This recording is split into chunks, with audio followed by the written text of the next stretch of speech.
intinya dia sa eka no a yesren handing sika no metua na atua chena na obi ehun ne akote bayara homa mu acho pa bia kokoso ama opanyina atiase se da bi sa de ne nsem fata club kase a wono wodi ni sika akoshem da bi anu ntoso class a bills ni nyina de free ho ema wo kote ren handing de no se o se de chedin na me kuma chika kra obeka ya sika ni ye sika na coach yiri yese kwani house of folk fa so terminating contract no nyema ntwaye ti $150,000 also mde ma no ombetua omuntua omde call cars ana omkode bi mu aye share house of folk entua na no and house of folk ye hwe ha omu antua na no ana wotete ho report so yesi to gwa yisika de ato wono mo sesa bills no omon claim fan free wono mo na yedidi nkomo ewo David Winnie wono ene jirem as lawyer ede ma ren handing kano wapani chiremu dia na jese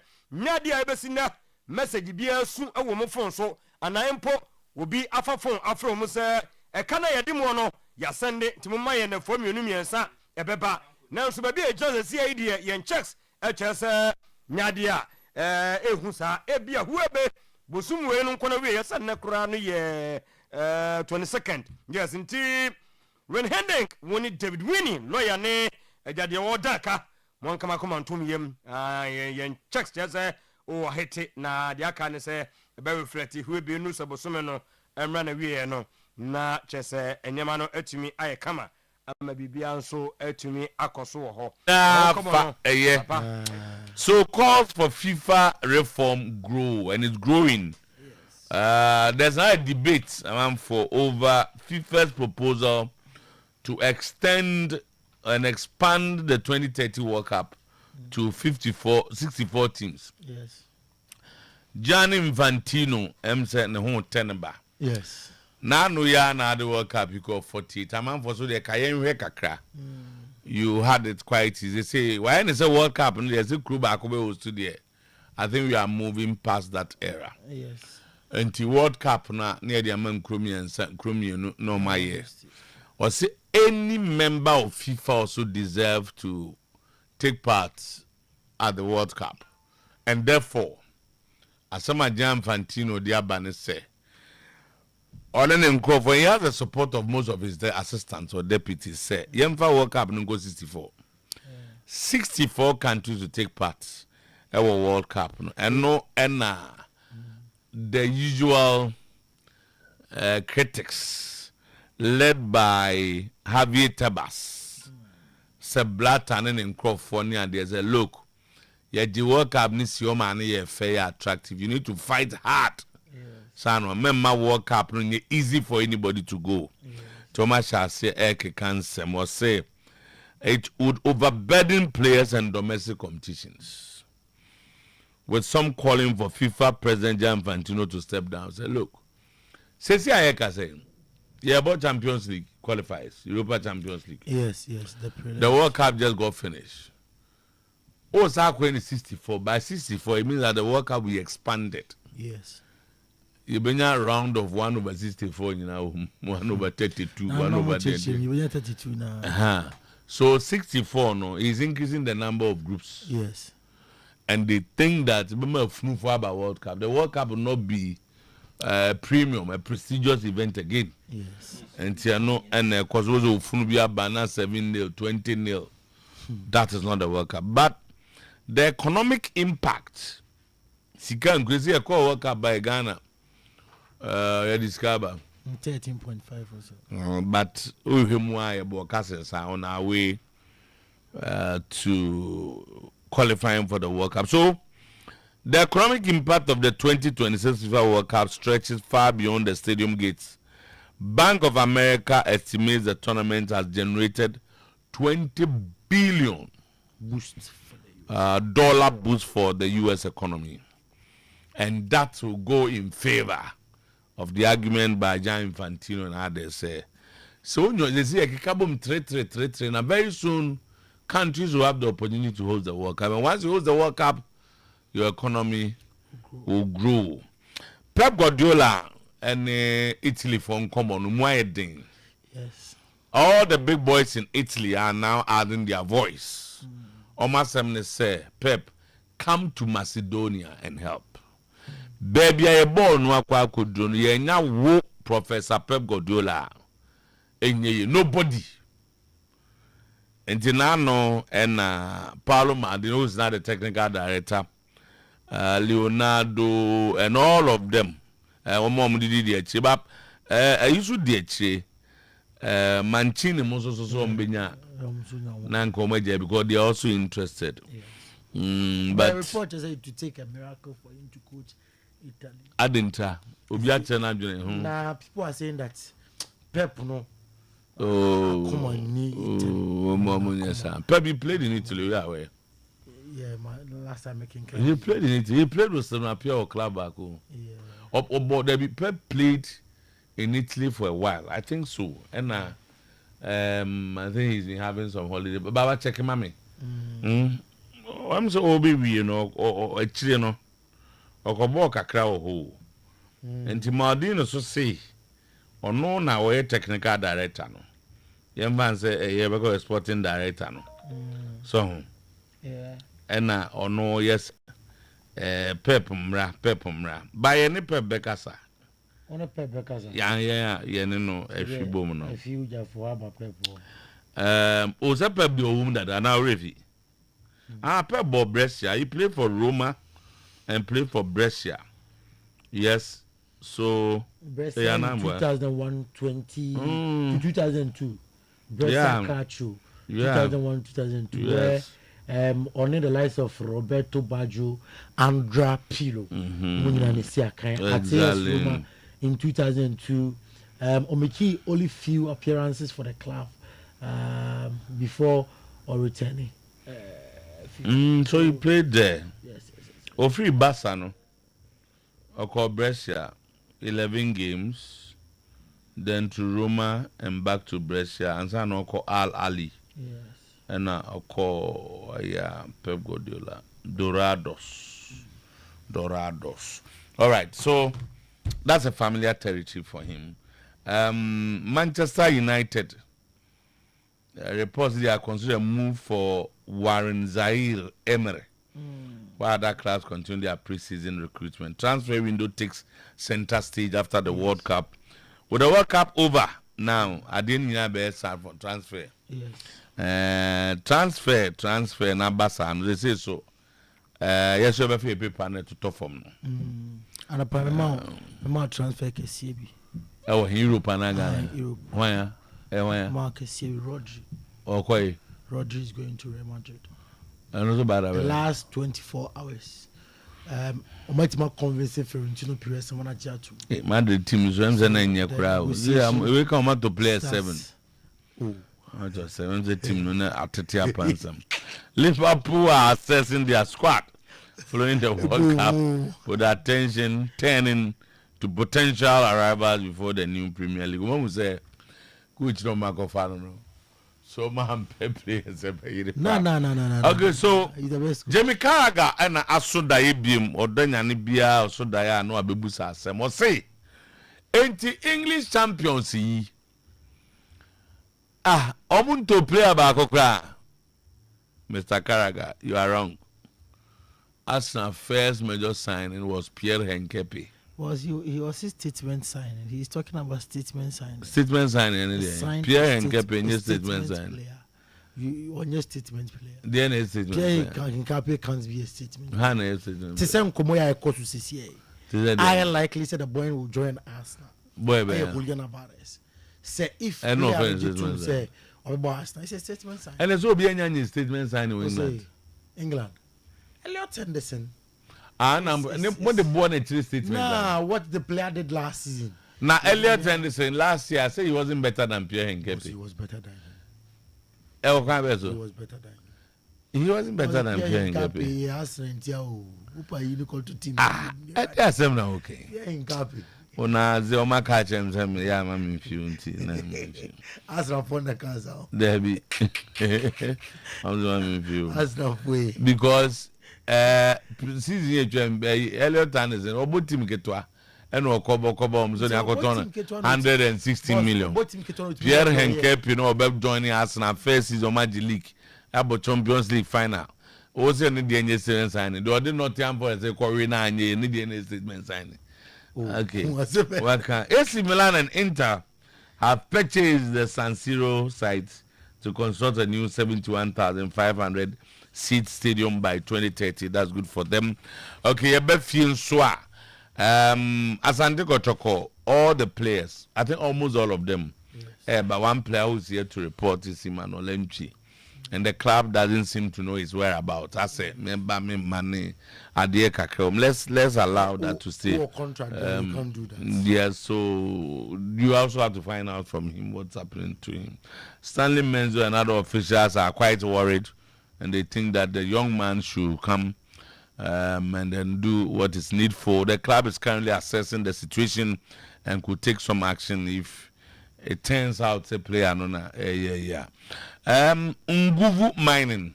Nguvu mining, no, Baba Unimomu. Omo pretty or Ashanti and then the Western regions. Yes. So as part of their CSR. So them CSR. CSR. Lawyer for FM. Responsibility. Corporate social responsibility, you know. Yes. They are meeting football clubs are more pretty within their regions. And Asante Kotoko was part of the meeting.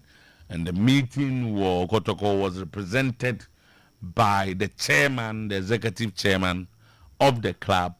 And also in attendance was David Obinyakun, who introduced himself as the brand's manager of the club.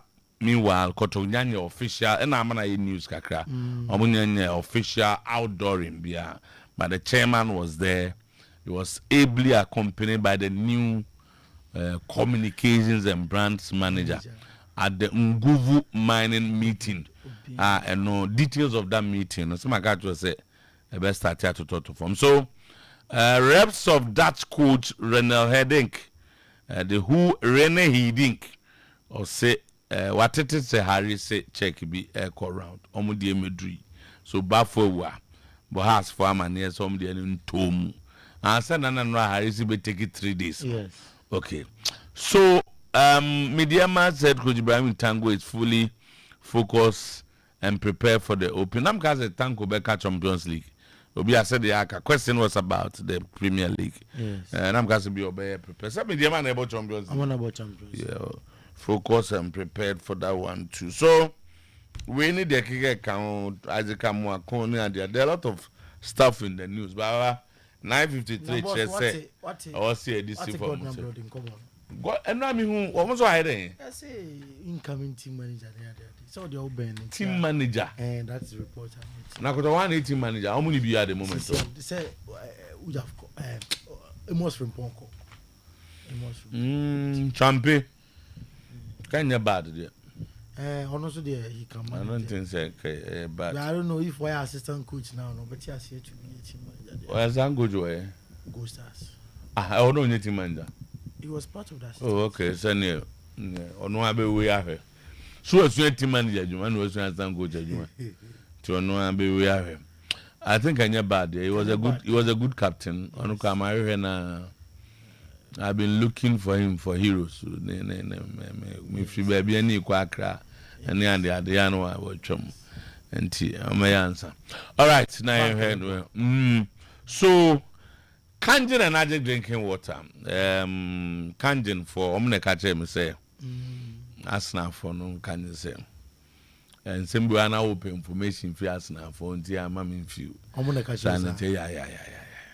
The Kanjin and Najik drinking water, alkaline water.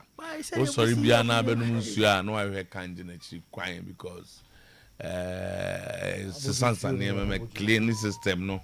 And my debia, we are fit as fiddle, you are strong, and they are not those strong. And I wear cancer of the pancreas, cancer of the DNA, of the bone, being leukemia, being kidney, all those things. You need to take good water. Ensure ever born by because with them we don't know what is inside, but you only need a clean water. Yes. Water full of alkaline cleansing system. No, they be actually can't be on number number 2. No, I feel mobs as I obey the be more to come on with fear, be more on. Be also bet baby 1 year. They can't for chicken. Lawyer, boss Sana tesa as usual Liberty Conference na baso. One no besa no so. Who the hano nanse. Liberty Conference be baso. Make one asem.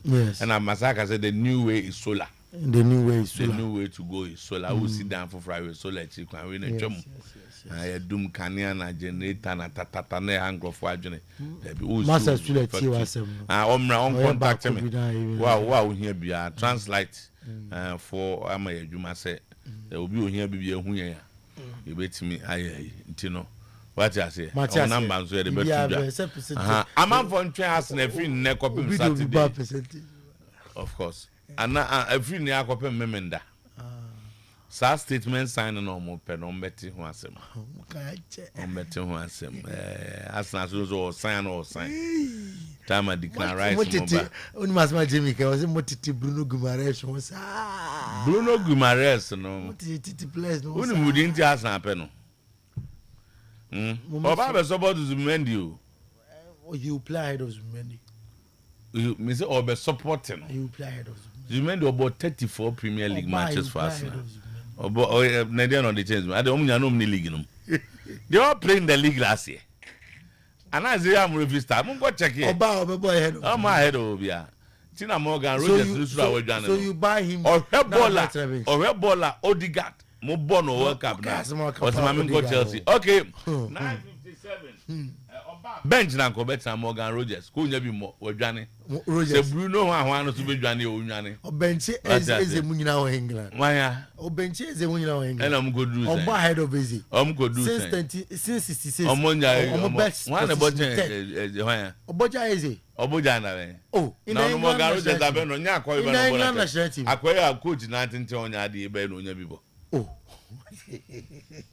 Enti anopai yamon special good morning na yamwa kwaba biem eye Oyerepa 100.7 FM mrasanso ye kunkonfun kroso nsamwa edi adenchechana ebum fumpa ene anopai ye dinina to anim ensam na de doso de disafata sa uhwe na utie ena yede asum wo ketekete mampolibi ena ewoma akansio yanom akabuno pa anopai yatu ebuasi ni confirm murumuru nyina amawo ni achechemu ye na wate ase sede se ene sede efata to correct you mama one efata aso na oh say ye can idea national team is any Morgan obi amama yi Eberete Eze was the first to join the senior England national team, earning his initial call-up and making his debut in 2023. In contrast,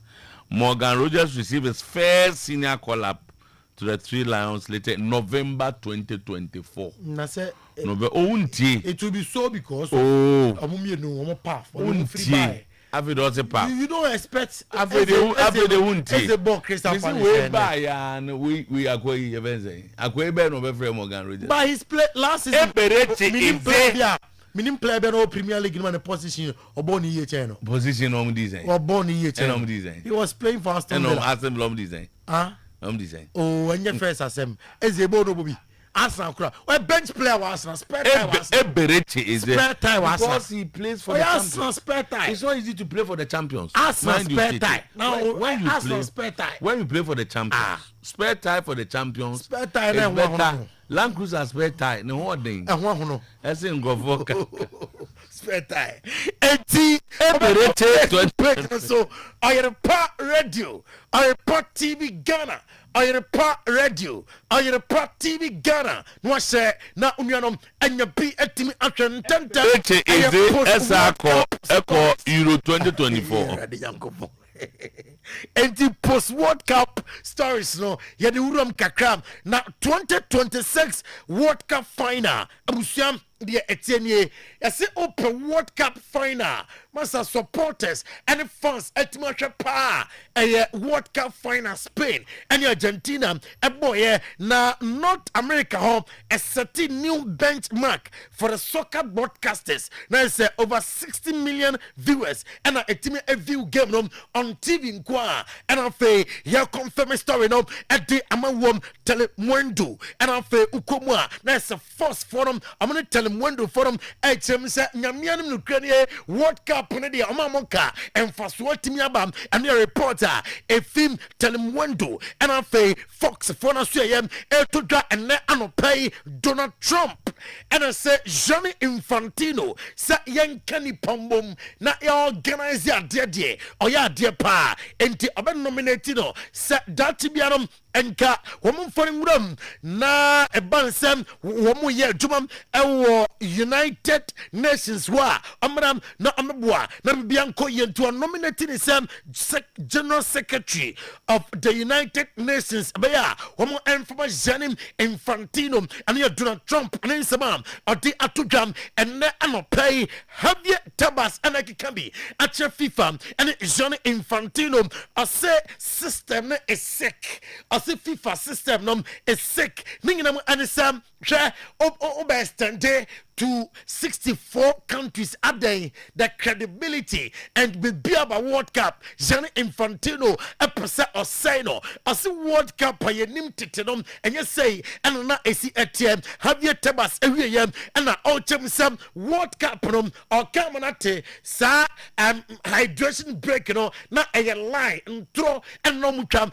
and it says a hydration break at the or same say obala la liga kan sanimanom ebi namum emra hitina no day and I was paying no one hydration break that is water break and the okina and it's a stadium oko Dallas and after Los Angeles and Atlanta wa stadium na air conditioner and no stadium I was say jacket and yes I want everything adenum and the hydration break if you have your tabas and I say World Cup play among force koye politics and I say men come take a decision I say this World Cup have your tabas La Liga president Ninsama or the Atujam and on pay your DPM war na economic impact of the 2026 FIFA World Cup nyasam kitoka according to Bank of America wamu chemisam wamu economy agro and generated $20 billion boost for the US economy na according to Chief Executive Officer Brian Morihan na suya ose cities beauty sam Kansas City omo enyam fasuo pa ene bars outdoor restaurant outdoor local businesses etime ekosro anu ye defim America Bank of America suya etodwa enano pay na Lionel Messi wa returning to the hometown na se Rosario na no krenisa okodu Rosario na enyasam ketwa and you're not fans do na Asham Lionel Messi with Emra one journey the colleagues Ancom and then Buenos Aires name Oko Rosario Oko Jena Home now for prepare for the new season and then someone if it Lionel Messi Asuyam Eltoja and now pay former FIFA president Joseph Sepp Blatter and I did Atujam said the longest edition in the history of World Cup has come to an end. I say World Cup na on Joseph Sepp Blatter almost share to home na we say World Cup no masa World Cup near where competitive you want my odua wo bebre and sample and what about World Cup sanya money na he say a free home I say a politics and no do romo so share the top jam e America ya and no cry stating clear say football how the air politics instead of the football proper and you Joseph Sepp Blatter Ninsama Aritu Jam and ne anopay Ellen Haaland on himself on it Vosinha Capo Verde goalkeeper no wamwa omanyam faswom aside sika and motibo omoboye at the Emma omominom womanya infaswom el social media so Ellen Haaland and Vosinha ningina monesam on your 29 million followers join the World Cup and we Ellen Haaland to them and no letters are Medema Vosinha and over 27 million followers our Instagram you're doing na at 20 and now pay $1 and to jam and me confirm ye and on it telephone at me Asia Paulo Maldini, Leonardo Nom, and after Pep Guardiola share atwetwe nkɔmmɔ about the Italian national team job. Na anopen koma mima die ewo Pep Guardiola so ye say e be taking miracle and sample and a Pep Guardiola jetum say obekochi the Italian national team. Na Philip Lam so ye and Miko anopen Philip Lam sem the earlier the better or say the DNA of German football or say amuko back biem na amuko the DNA of the German football. I see Germany for the ultimate copy Spain. I say I'm a copy Spain dodo. Yem pia bo yenya sa flan ni adade I see nimsam Germany and defensive organization, physical intensity, resilience, and of attacking football. Omudiadom enya Spain Janibia and Tiabaya and Amunko back na Amunfa Amudiadom and ya Philip Lam Nidia at the Etujam and ne Anope na Donald Trump. I said 2026 FIFA World Cup a most successful World Cup ever. Ayahu ever we say Donald Trump and Semno Ini. I do have to say one other thing. We just had the World Cup, as you know very well. And it was the most successful World Cup ever. We didn't even have a protest. We had no crime. With all those events, it was like having many, many Super Bowls. Each one was like a Super Bowl. And with all of that, we didn't have crime. We didn't have bedlam. Everybody left here with a different opinion than what they read in the fake news. They love this country. I saw Scotland. I saw Norway. I saw all these countries. I mean, the level of love that nobody wanted to leave. And I just want to congratulate everybody. The job that we did. Now, enough of post-World Cup stories here about England and Afe. You didn't come out our England and play on your radio. Oyerepa 100.7 FM. Oyerepa Efinyame live on Facebook. Oyerepa Radio and answer Oyerepa TV Ghana. Now, our resource are that as you know. Say a boy as a player. Emma resource are that for 5 years. And no a Tampi Alonso for 5 years. And a Tampi Alonso. Esia kai ema resource that later obey coach himself ayonwa and attended the lives of Martin Zubimendi na detene on resource that everybody on vacancy this time coach Emma Chelsea on the former club of boy as a player and Okoti club everybody on vacancy John Mikel Obi I say Didier Tabri Joba Masa are most undirected striker our Premier League said there was some and come on from a body Tabri Joba Abaso said there was and Kamaje Joba Basonum Onyasa Basobodianum Oyerepa our Premier League what the most strikers in Noa now Amuya better than Didier Tabri Joba according to John Mikel Obi na Yako Archives Didier Drogba and 104 Premier League goals in 254 matches, all for Chelsea across 2004 to 2012 and 2014 to 2015. Now, JTDM on himself, Oramum Premier League titles with Chelsea, Order 4 Premier League Golden Boots, Order 2 2006 2007 season, 2009 2010 season. Abusiam, I know I Jeffio Eba, the best career, and also the best league season. Eba in 2009 2010 when I said 29 Premier League goals about Chelsea. Emma, I'm a winning title, and we Didier Tabri Joba. Now, Morgan Rogers, Abaya Chelsea, most expensive sign ever. Emra, 1 pound to mom, that's a modernity at the chair. We are seeing as they said here, Morgan Rogers, 117 million pounds deal, mom, a confirmed interior report. No. Chelsea have signed England international Morgan Rogers from Aston Villa on a contract until 2033, both Premier League clubs said on Tuesday, July 21st, with British media reporting the deal was worth £117 million, $157 million, making him the most expensive British player. Neither club disclosed financial details, but Sky Sports reported the package could surpass the reported fee of up to £116 million. Manchester City paid Nottingham Forest for midfielder Elliot Anderson earlier this month. Chelsea's previous record signing was Ecuador midfielder Moises Caicedo, who joined from Brighton and Hove Albion for £115 million in 2023. "I'm so excited," said Rodgers in a club statement. "For me, Chelsea are the biggest club in London and a..."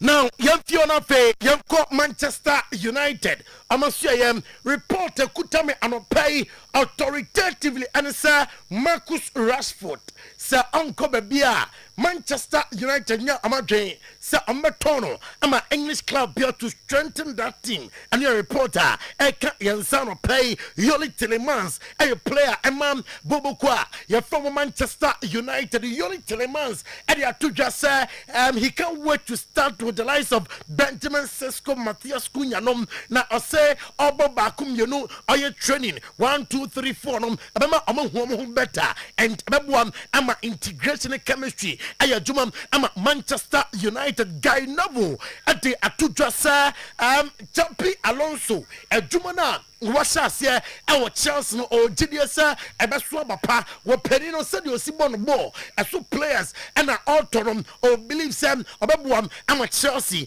a San Faran to a palm, a Fred Beam, a dear Ohia, a time. A son said, I'm a philosophy, Master Bedu Baby, Ben's was sure be, Bedu Baby, or a Chelsea near Bonsia, Titi, Chelsea, and Kakra, a Foria, or Basobia, and near some guy Nabo, at the Etujam, and then I'm a play, Unai Emery, manager Emma Aston Villa. Now I say greatest team of our generation now there. The Ligue 1 side Paris Saint-Germain. I say only teams be play. Etime abom. Now only Paris Saint-Germain Coco boy. Yes, they don't just win matches, so they dominate. I say control. I'm dominate you. I'm dictate the tempo. I'm press it. He ain't not there some press. I don't see in a generation the play. I'm and I best team Unai Emery manager Emma Aston Villa Ninsama or the to jam and your DP. I'm gonna play na Ian right sir Arsenal onim say Arsenal. I'm for so player. Say chin. Who a player kana kasa ma na Arsenal. For so sabra. Besia Kane, former team no wrestling affair, and one was a BC, and Mara Julian Alvarez, who Akodanom, Ochana Kumadia, and FC Barcelona, and Opiso Sia Kane, and one and so still, Arsenal, Pushi, our chair, Cecilia Tibia, Julian Alvarez, Abam, Amaya Jumam, at the Amatino and Bekacha war, say £50 million plus Victor Jokeres, and Arsenal. I already said, Amadimam, Atletico Madrid, nothing, Julian Alvarez, Abaya Jumam, at the Amatina, Jamie Caraga, at the Atujasa and one Bessine, Arsenal, and your statement signing beer, Osenka champions there, and Cardo Cassia, and Huna players, and teams, as I'm players also do it, and the Arsenal, or say definitely, I will say Arsenal, a beef up 2026, 2027 season, about tougher than the previous season. Omutimiji trophy I know yet Jamie Carragher Sama of the Etujam and now I'm play now a consortium led by Amit Hatia. Yes, reportedly opening reported net worth £22 billion. Now a person or Tom 30% stake of Liverpool club and a reporter Mensa Christian Romero Kuti Romero 100% so a fee on Tottenham Spurs Inter Ejeche Barcelona consider so among some Akanom and now Oko Roberto Di Zerbi Asuya or say we are building a very good team. Roberto Di Zerbi or say I'm building team and consistent last year. Do baby na Tottenham Spurs Jagwamuchem to baby na Tottenham Spurs Wamiam Shishwamom Adaya Hamuya relegation or say team na I'm building them in 2026 2027. Young Salimanum and Femfiomo na Anthony Ariola on Mark Alexis Alista and I'll say Mark Alexis Alista on Kobebia about club room not for two so I Juman at the Ama club na yet on some at to him and now pay na Detenie Anthony Ariola update return to preseason and a plus near Jardina or confirmation some at my Sabia is in order to be a coye at the Ama club na Spain Americ Laporte or are you aware of Barcelona interest no was joining na ama Athletic Club Bilbao se Bilbao tiasia so nkoye adwuma ema Barca why not Barcelona abusuam I likely say Spotify company no. I'm a percent come fi Spotify company kakra na fe roof you know. I'm to me we and sample and I'm returning. Akwakoya Juma our Spotify company Diego Simeone Demerten HM say opening is a player there.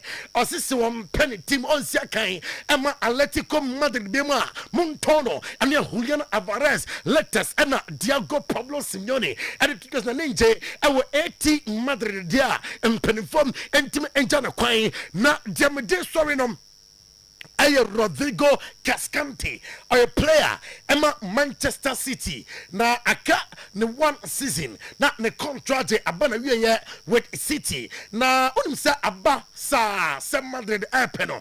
Emma be catcho sa Florentino Perez and sanction the deal. Na Demete say around Florentino Perez and afe Jose Mourinho the last 24 hours. I'm not convinced papadom amanatiasie. And very soon, negotiations here between the player agreement with Madrid and the issues. Now, I'm in the city. Every time we have Rodrigo Cascante and Olerian Tchouameni. I say, Obusa Joseph say, now, Bernardo Silva, Olerian Tchouameni, the Rodrigo Cascante bede, and I say, Menya Tchouameni no attack the man Rodri mbe passe, Jubenham and other players in Nababwa. Ebanasa Kamavinga, Nahubeka. Madre Batono, enti anopay ye jaso na enkofon krosun semchafa anopay e wo today's post num ye didn't na see na boss player Sometymer Otuo-Acheampong and in the team number 5 konya kasia no na fe dilto some more atoaso anopay team ni na tenase ma yanda e hu sima bi mra ye ba na fe today's post atoaso the next 10 minutes aye ABA Herbal Clinic ho na wani ya dia na tran so aya kwankro sa ensa no abusia ningina be fio nti amnes no ABA Herbal Clinic medansi ABA Herbal Clinic dia na chese kwaya asuye na ansa na yebeko ABA no mema medofo bi happy birthday Dr. Otuo-Acheampong we ejuma konfanochi emergency hospital emergency department na wo mema happy birthday so kokora doctor Eradin Shrow doctor ni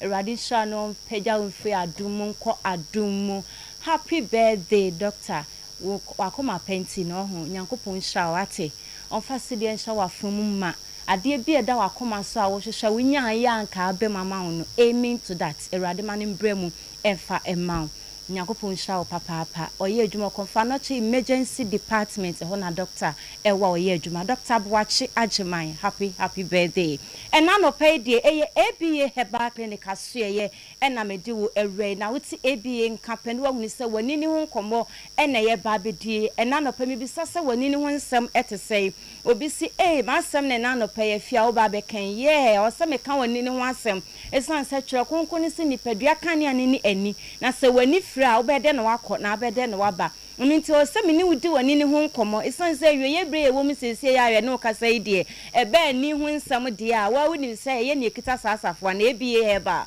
ye ne kita sasafo ya ise kokromoti san ye ho abopa enye yi obi o ho na wote ye nkan o se o me kwan wa me de da be kra me de me chinchini sa me kan chose nye dantane de sika kokko ba no na blink shrin ma obi ehu enu nti no bo ho modin ye heba bia ne heba wa chinchina bra wo ma ebie Herbal Clinic ya so ye na sa wa ba ye ho no ma ka be ka se na se ebie Herbal mu wa aduru ankasa esan se ye nkoa ye duro no na ye bibiduro kroji an ye mfra mu da bia ya na me kasa twere konkro na twere na de o twere ye ne no sofo atase onyame asem se wankoti na asem na anye bibibiaro ye dia ene twere konkro ni simu ni aduaba na mfa ahane nsa ya we dia odi sa amra no so onu nso nkwati nye bibia enu ti bo modini sade Erade kan ye ne no na onya kopon asem kan ye na osofo ata osofo rasta edi sa amra no so edi ye adwuma esanse de bia meka se obia ne de na ho odin betumi aye na sase we se so obia wo ne field nyame de ne ba so omra meye enu nti osofo ata ne di ono nso ye de abo adasaman no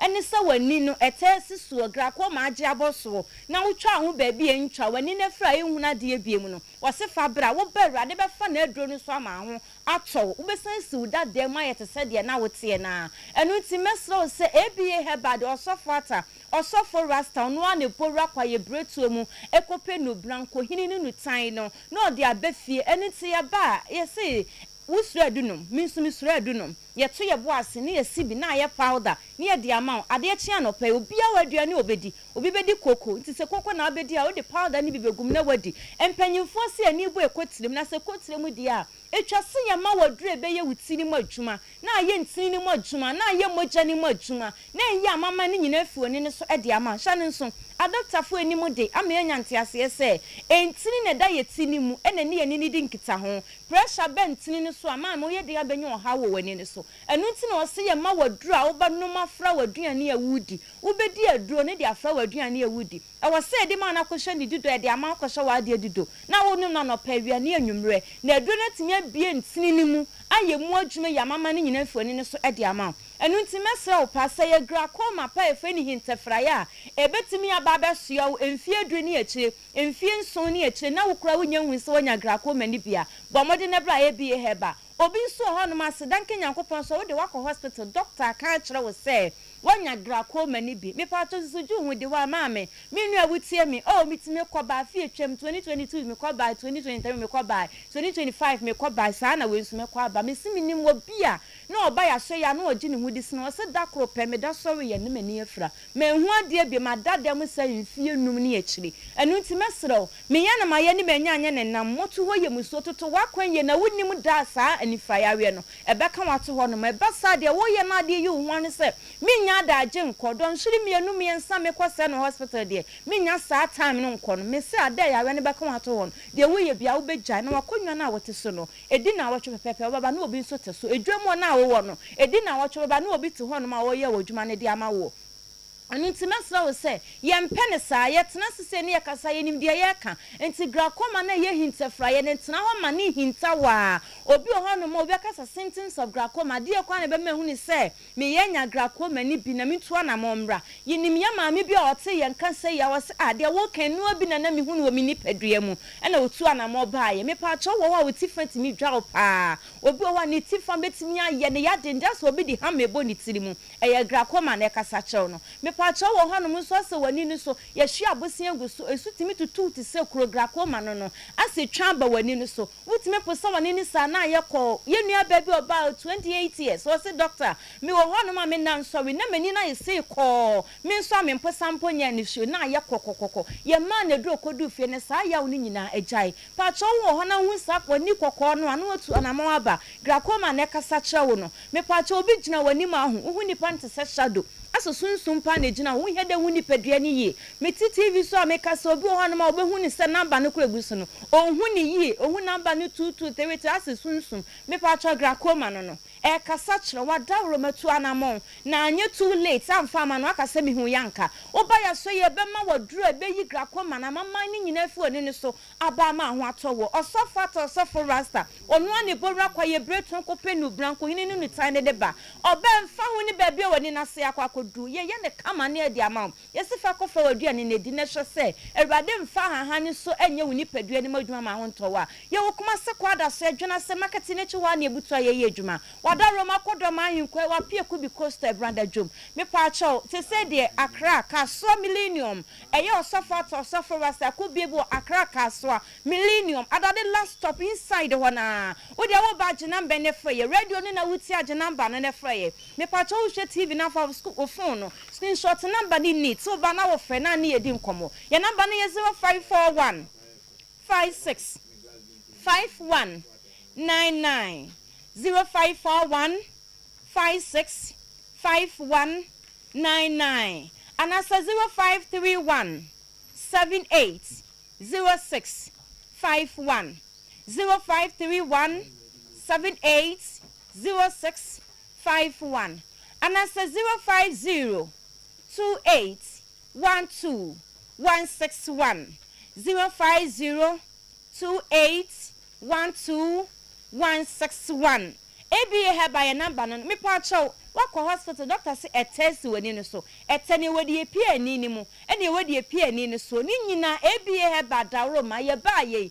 da bia me kan se 2025 ni twam na ABA besuo kumase asantemantem ha no ni Instagram akoma na etene aye ho adwuma wie ni yesi afi we se mu no ya pani ne behwa ade we ABA heba Omo etesi omuni so yakoye omuni bonkum operation anani fano operation ote yanka na otu ana mo aba because onime bia na akwakoye nani ba akwa aka no esanse anin correspond eye adwuma bom ba akọ ho kan nche na ba akọ nso ho aka to bo ote yanka na aba yaso ani ama na duro se de be yankọ sai ba akọ no me yansan fa se kan kwaka no me pa cha obi nso ho no mo a ono de yanfa se kan kan no kra enti etene pi wani ni mu e detect am wo hu so wonya etene bi ana doctor kan cho bra e bi e ba so operation ye be ma wodre be ye tene nyina fu ani no so aba ma ho atowo ni nyina ya de a ebie heba ye ne aso ye me pa chaw wo hye space nda bia me ka se ye wode medical one doctor prescribe dia ma yen eno wasa nam ne wokan ananse obi nso ho no ma wanu akoto de ahye nde life eno nka ho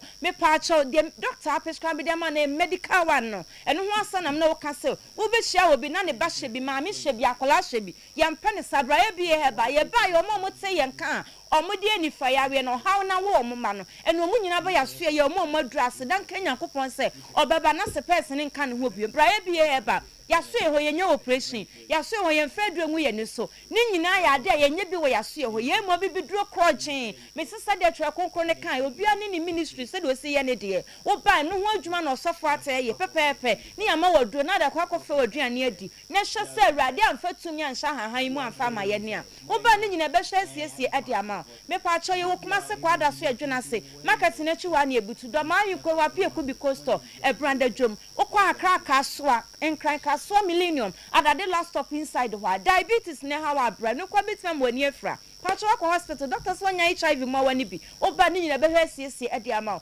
e low pressure na high pressure bra e bi he be ma wo drop pressure no e baba da normal ade ama wo ni nyina hwasiesie be ma o mema sam ni nkoyi bra e bi he ba ni nyina be hwasiesie ni kama ade ama wo yo oba na wo ma asam ni so aye basa bra e bi he ba ni siesie ahemfi o mana na sifoma otimi atutu atata ma ni gira befie patcho wo kuma se kwada so edwuna se market ne chi wa na ebutu aye adwuma do ma hin koi wa pie ku bi costa brother job patcho ko akra ka so millennium ada de last stop inside wha ene ebutu aye bu adwuma ye number na ye 0541 56 51 99 0541 56 51 99 and as 0531 78 06 51 0531 78 06 51 and 050 28 12 161 050 28 12 161 oba ba de card 100 Ghana cedi e bibia to say de okọ hospital bia e yema ona sa pepepe ne ye e bi heba waje mi sese nyame sa wo makra ye da mase e bi heba Pepsodent toothpaste Pepsodent about toothpaste eno na eye papa eno na wo so de twuse eno na de twuse a e ma o se efe e ma wanum nka eye hwam ema entokro bia de da osim no etietia kama se de be ya unya ohaw bia e wo esini manadwo emo wa bia ntimi ma osim emedi emu agro Pepsodent ena anopa ene anwumre nyina wo se odi twuse Ghana Dental Association ajatum ese Pepsodent no ena eye papa o se ho asem kan de Pepsodent eno ena e kama eye papa ebeboa papa ene nkrofo ndi nkomo nkitaudie obi abegyan onche no akasa no ni nyina ne se enya ade a obehu senti bia e de agu ni so se asin konkonene no eyi ni nyina e de afri ho Pepsodent every smile matters Bosomtwe Community Bank PLC usikasem ebegyina brane ene endi nkomo na enya ho adwuma emfama yema loans ahodo yema nkoso loan transport loan microfinance loan salary loan commercial loan bonanza loan afi social loan church development loan and afi agriculture loan when you are sika de ma na de akwhya adwuma wudi biem se de be adwuma no ebetumpon ede amount de obeya ne so be bi account o ye aso ye wudi sika be sha ase ato account ni mu o qualify say loan bi a ye de ma bia no unsunya bi your terms of payment are very flexible yeah how eso agiska no betua ne tentem utobo okoye adwuma mfa so ba so pone kakra bi na watuatua ne kakra edi amai electronic banking app adwuma me ba cho ye platform ne so ye star 992 hash Ghana peso ubetime adi dwuma de bia wa bron to 29 emfa emabosomtwe community bank plc ye branch bia but opese oba nye no tenase ne ye nhyehyɛ no to o ma se de be ya osika se betu mpon a kontenase na head office no ewo atonso agoja achikofu cheda hinma kokobe adwuna se bo akwa atonso bokro eputoja magazine ene abinchi market eho nyina ye ho frɛ 0322098076 and 0508642705 Africa ha ope wo mu a omode science era bibidro ni yemu a Aiming Scientific Herbal Hospital. Na Aiming Scientific Herbal Hospital wo mu ene the best alternative medical hospital ewo Africa. Na Aiming say uyi obi a stroke ya de hawa fabroma so no muntu asem fama uyi obi a awo ho nsem odadwene o de ba ombemu awo afa ho afa oba.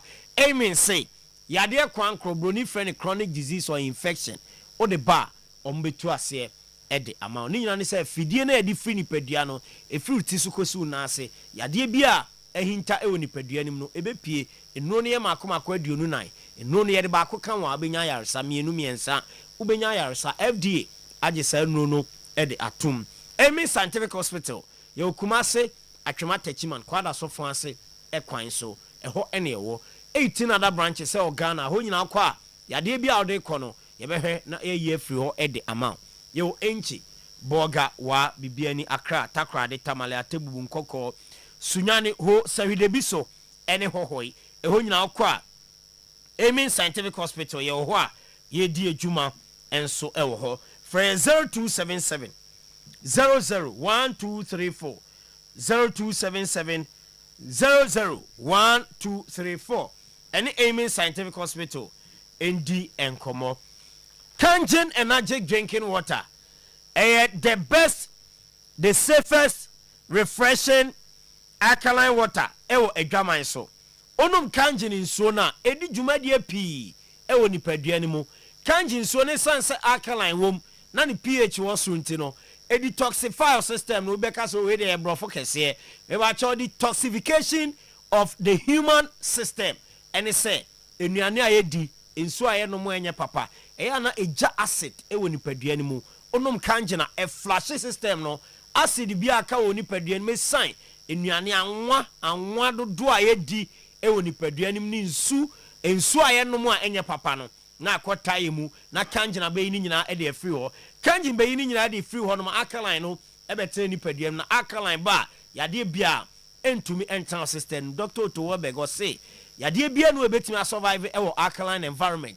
enunti ena wo so no kanjin energy drinking water na alkalinity ewo system nim ne kosoro yade entumi ene uni asie liver or kidney ene wakoma obebo mo ban a kanjin energy drinking water enu bi ena ewo so to na onom na niema ekoyie edema kanjin suo no meba cho upe bi ato a Bremen UGC Chafuni Road Abaru Junction enso ebi ho Pakikio Stadium ena afa Sumankwan ni Junction enso ewo Ashtown afa Okonkran Cape Coast Koforidia eni Asenkregwa ye so distributors ewo hono a wo mo edi nsuo no pii egu ha omoton edi amaye tie ni yepa Accra Cape Coast Koforidia eni Asenkregwa ye so distributors a omoton nsuo ni pii edi maintu ni kumase a uni problem bia baby a obi a no e wo Ghana fanan baby a no obetumi anya nsuo ni bi na wato anom se de be ya oho ebeto free ya dia nsu boni a yenom no e de ebre ni padua no frɛ 0241 449191 0241 449191 afi 0507379474 ene kanjin empanyimfo enkasa grow fine herbal tonic emojadro na eno akra de ma certify ni nyana se grow fine doctor no say my friend the menses doctor grow fine doctor Oyerepa mema to ni din say oye the menses doctor ni nyana say ade ba ko ha ma pa e yo menstruation menstruation hom senkan ya na dɔso how pi na wachiri but oba bi ogina brane a how ni ne ho no oba obu ne nsa how bia ema achiri how ahodo eba menses achi no ene se oba obu nsa na waya ase ya obu nsa ebia moja tu buru so oba bi wo ho a obu ne nsa ensisi so ema no makase oba bia on the menstrual cycle 28 days to 31 days ene wo se obu nsa enti se obu nsa eda se ya no wa calculate so wo cycle ne 28 days a e wo se 28 days pepepe o next menstruation ba e wo se 31 days 30 days pepepe o next menstruation eba depending on the number of days of flow no eba ebetima a heavy flow ebetim so a normal flow na se sa ne ma we nyina no ensisi so ma wo a oko grow fine na so ye na to na adro grow fine ba tonic ni bia obenya ayaresa menses no ebeba kama obi wo ho a bosome ba ko bisu mienu miensa de bia moja etu no enye normal oba de o menstruate a 4 5 6 days across right 7 and okra nipa ba ko bi ena ya na to mo num grow fine adro ne nsesi o menses emfa ema grow fine adro enye eye menses ni dwumadi nkwa na edi odidi na untumi ni dia grow fine behwe no asorte e the amount oda na untumi na grow fine sorte the amount why yare ho to opese ahoto ne content ma grow fine e sorte ni nyina e the amount onan no society titi moja nsa ne ye wo ma grow fine e sorte ni nyina e the amount grow fine adro ba bi etondo e wo man Ghana mu benya bi ato do na pato a digital bar clinic Kumasi amakum runabout Bank of Africa honom pe grow fine adro ni pi e wo ho for 024459 6532 0244596532 any grow fine enkasa Bash digital satellite eno ne yede sorry Bash ese menkancha no pay ese enche na football leagues ahodo ni nyina e hyase eno aso nso mbo Champions League qualification no we no e first round and second round of qualifications and sakra ena omo mbeba no yede omakogu e group stage draw no na ya draw mu nyina aka akukudam no ehun wu se Resa Belgrade Osman Bukari eya assist kama bi amani team awe ne 4-0 enso ewo ho no mo ko omanim sa match no unim se no Bash decoder ne so obi o ka cho TV station bia no e Champions League ase o yi oboa Bash decoder match bia obenya ahwe na ya na nya football nko awo makase efie ho ani je beba maame ni benya ne de ahwe enkwada benya omo de ahwe papa ni benya ne de ahwe e wo TV ne so a a Bash digital satellite enkwada program ahodo educational program se chiro made enkwada hwe Cartoon Network bebre enkwada pe movies ni nyiro mbehwe maame no so behwe movies ahodo maame no obehwe lifestyle program say food and nutrition ni nyira no on program so yo TV so papa no ebehwe documentary fa emwa ho ya say Animal Kingdom ni ade papa no ebehwe bo papa no so pe movies a obehwe afa busuani nyina ebehwe religious program bia ewo TV so ye Christo new so ye Muslimi new so ye omu a omu gu nsen omu nyina obia program ewo TV no eso Bash decoder no na some programs nyina ewo so a yeko na yakogibi na Bash so be decoder no obedi wachi obekọ akoye installation amount owia no I recharge e de account ho de tell say ne packages no ewo form papa na ya de bia meka say uye individual na atọ de akofia your mom be decoder no e de koye omadwuma be to say game centers hotels guest houses any restaurant ba mo amudi kofie no ye chamo 33% discount e o recharge bia mo be yeso e o Bash digital satellite Abripo junction ship mo ho e na Bash digital satellite e wa odi ni juma upe decoder ni bia fre Bash e wo 0556 287757 0556 287757 any Bash digital satellite enkasa Oyerepa clinic there ye di ehon komo awie entino ya na makai wo se kwada so dwuna se main market achwa and afi doma in Ebenezer preschool afi so Kaswa Millennium inside at that day last stop way e bia ya okwa Oyerepa clinic so for rasta so for branch ebejo so na ni yade bia o de call glaucoma cataract syphilis long and short sightedness Oyerepa clinic ahwe e ni nyina ase e de free ho e de amount so no e to aso e de amamo Oyerepa 100 points. This and so now by side the to so na 39. All right, so Liberty Conference ne baso. Yes. Liberty are in conjunction with Food for Thought. Here come man for in the year 25th day of July 2026. Was said this is my case. Massam okay, can Isaiah 41:21 and Isaiah 43:26. So they are penebe my name radio. Isaiah 43:26 or say Oma here Dubuache Nyamiakwa one ministers Mebeloche Kwame Jedu and Jojo Ahin and about 6 a.m. Penny as I said Branium Yamom Paye Mfia Samuntunya Mianimo Jubilee Park close to Prempass and Honama Huadibi. Ye can ye Kagasem Ramon Pabos and Ma Dodona Mema Namuma Mema Namumra Nea Fee Yam Mema at least 50% Mumra man dear or Mahuno Crana come Memano Munyai Baba Sport no Adoso Namumrani Mumpai. Come and experience a life of transforming encounter near Dubuate. Namia Kwe Namin was I want to soon a fresh Mumpai and Fair Sem and Tunyamian. Mimin the Yay Mumra Nine go back for inquiry. That's a morning. Yes, a morning. You know, straight. Emmanuel Entry and Kwampoku angry with Menzo for refusing to pay them their monthly salary. Titama, the enoho details beba. And some no, I started building the bank a crack. And you know, the enoho details beba. Tinkler to decide on Kotoko outgoings after the house match. And also, Horoma, Yedi beba. David Obinya Akon officially announced himself as back-to-back time Kotoko Branch manager. And also Honomo Yedibeba. With planning and preparation, we will achieve our goals.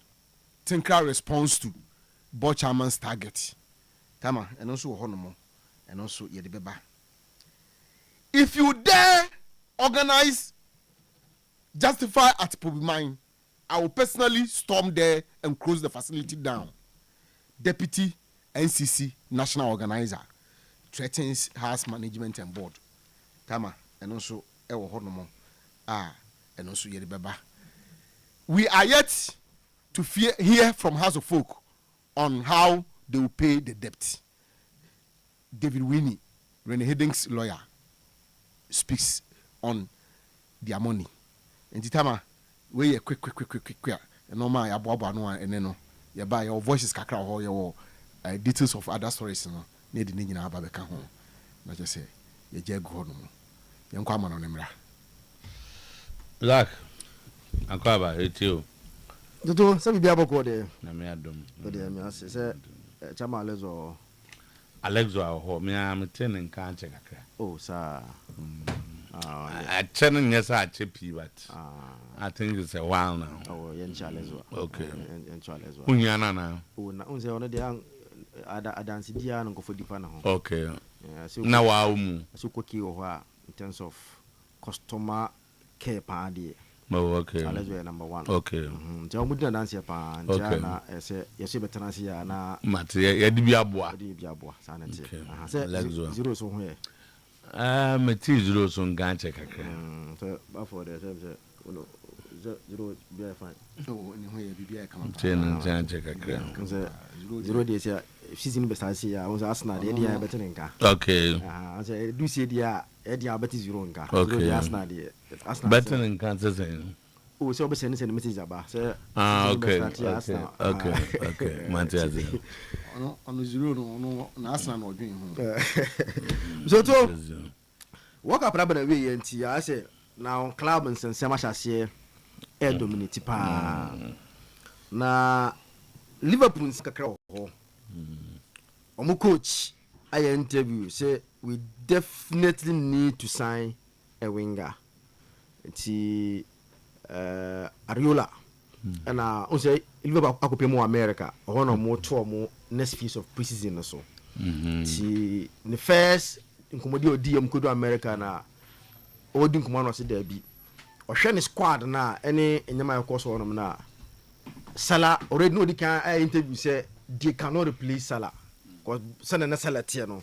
They only have to find another alternative, but you cannot replace Salah because you don't get Salah anymore in terms of the on the transfer market. Until they will sign a winger. And now Komodi Abane said so far it's still young Nyonko initially be reported by say Obako PSG, but still now no, he's still Leipzig player. Yate say Antonio Nusa. So no way for winger no. I don't see options that. Antonio. Yeah, Antonio Nusa. Okay. Odin back we come on. Okay, me. Nusa na me pa. I don't see one option that almost share. Then Bradley Bakula. And also if a kind of one and some say na also yes nka Arsenal so nka a kind of one nka munya Bakula. Sanam guy. Oh, sana na usuze unya Bakula na. Sana na me patch na bisa. Na nkomodi na te unya nka munya Bakula won wings on na nka bebo mo pa. Na no mo ka ayasem no. Chelsea player na wajan you know. Matthias. You know, that is these are the options that in Kofuasha say Erling or to Liverpool. Okay. Aha. Okay. Not be maybe okay. Antonio be not be Nusa. Okay. Very Unyana, you've had a good player. Yeah, so these are the three players. Very. And amongst all of them, so you can cheap here on Nusa no. Or share Jan Yomandi, now share Bradley Bakula. These two will not come at a cheaper cost. But Antonio Nusa is on there. A dinner on share than two public figures are. But he's good. Yeah, he's good. Very good winger. Ti Oshe Utiarola, he's clearly making the owners know say he needs a replacement because so far Liverpool wingers no. I'm Koka Holland ni Cody Gakpo. And this young guy Omashasia Omodene by small boy no. Ngumuha. Ti Oshe omo wings on him na. Kies also wasn't trusted last year. Maybe a new coach may give him the trust. Say, "Obama the chance Amanabo." To show more wings on them now, they need reinforcement after Salah if you want them no. And see, this is what he's saying. Commodity Amwana F anything SG for now confirm say I'm going to consult for a possible minority stake almost on tongue kakra because they think say so mumium kakra. Amit Batia and a LED consortium no. Not all stake in KPR. Then yesterday what transfer is taken no. Wako Fred Jeff Bezos. Sadi we uti then your man goes to Amazon. He's a founder of Amazon. He's the fourth richest man in the world. And Amit Batia is convincing Jeff Bezos say na ka omra no meka no ho no mo consortium to go and buy the minority stake in Liverpool. Bezos is estimated no worth no around $262 billion. No worth estimated no $262 billion. So no na Amit Batia air tries of a convention. Then they come together no go to stake in Liverpool. So we are waiting to see quite utie F SG for the I say already they are waiting for them, ready to sell that minority stake for people to bring in money and invest in Liverpool. Until we will see as time goes on this how things will go. Arsenal still discussions on 28-year-old Bruno Guimaraes. Arsenal and Liverpool, I'm saying about 40 to 30 million valuation difference, and between Arsenal and Newcastle.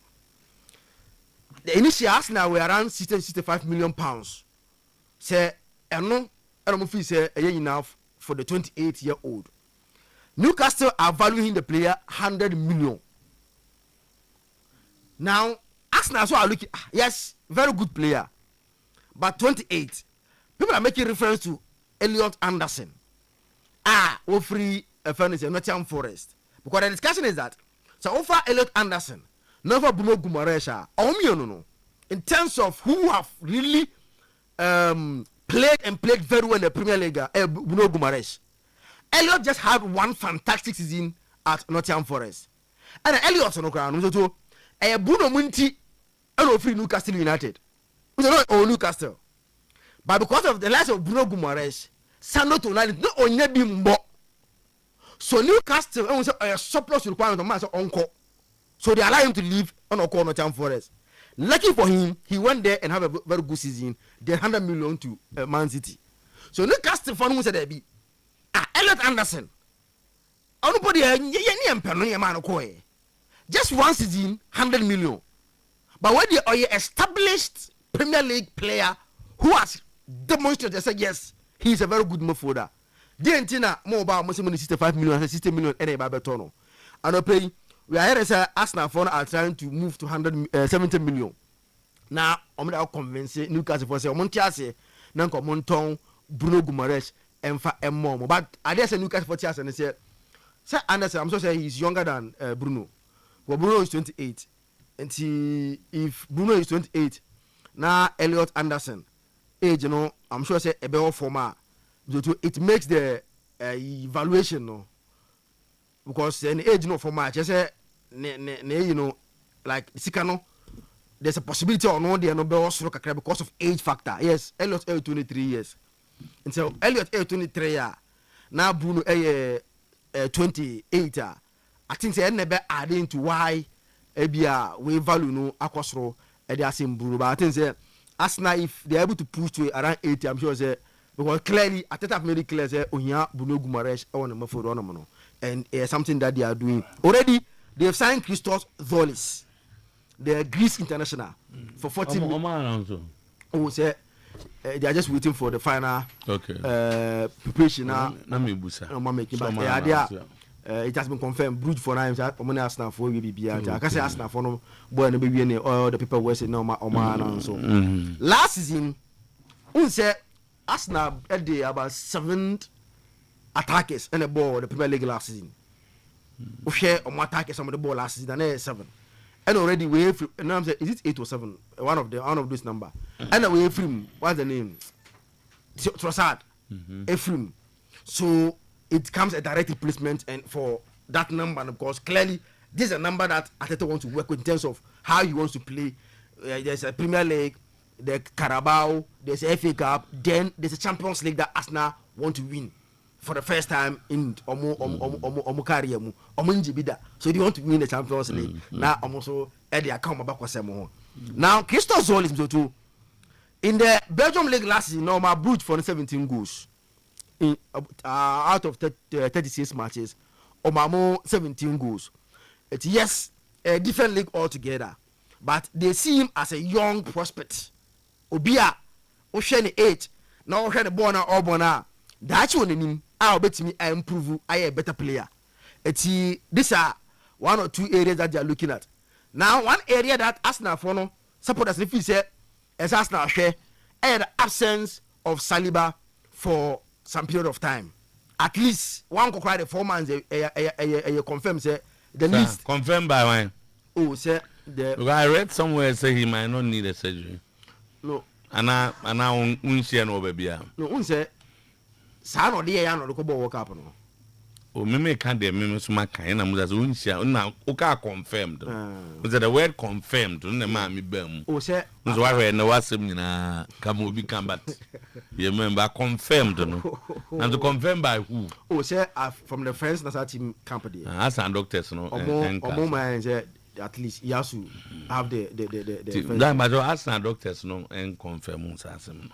Oh, say French bonds no me be surgery na ma. So do I was a PhD for them good friends for doctors. All call you know. Oh no, can I say after what happened? I saw surgery no. Because I am occurring. That is his only problem. And it is or you met or to me surgery na. Ebabuama why free.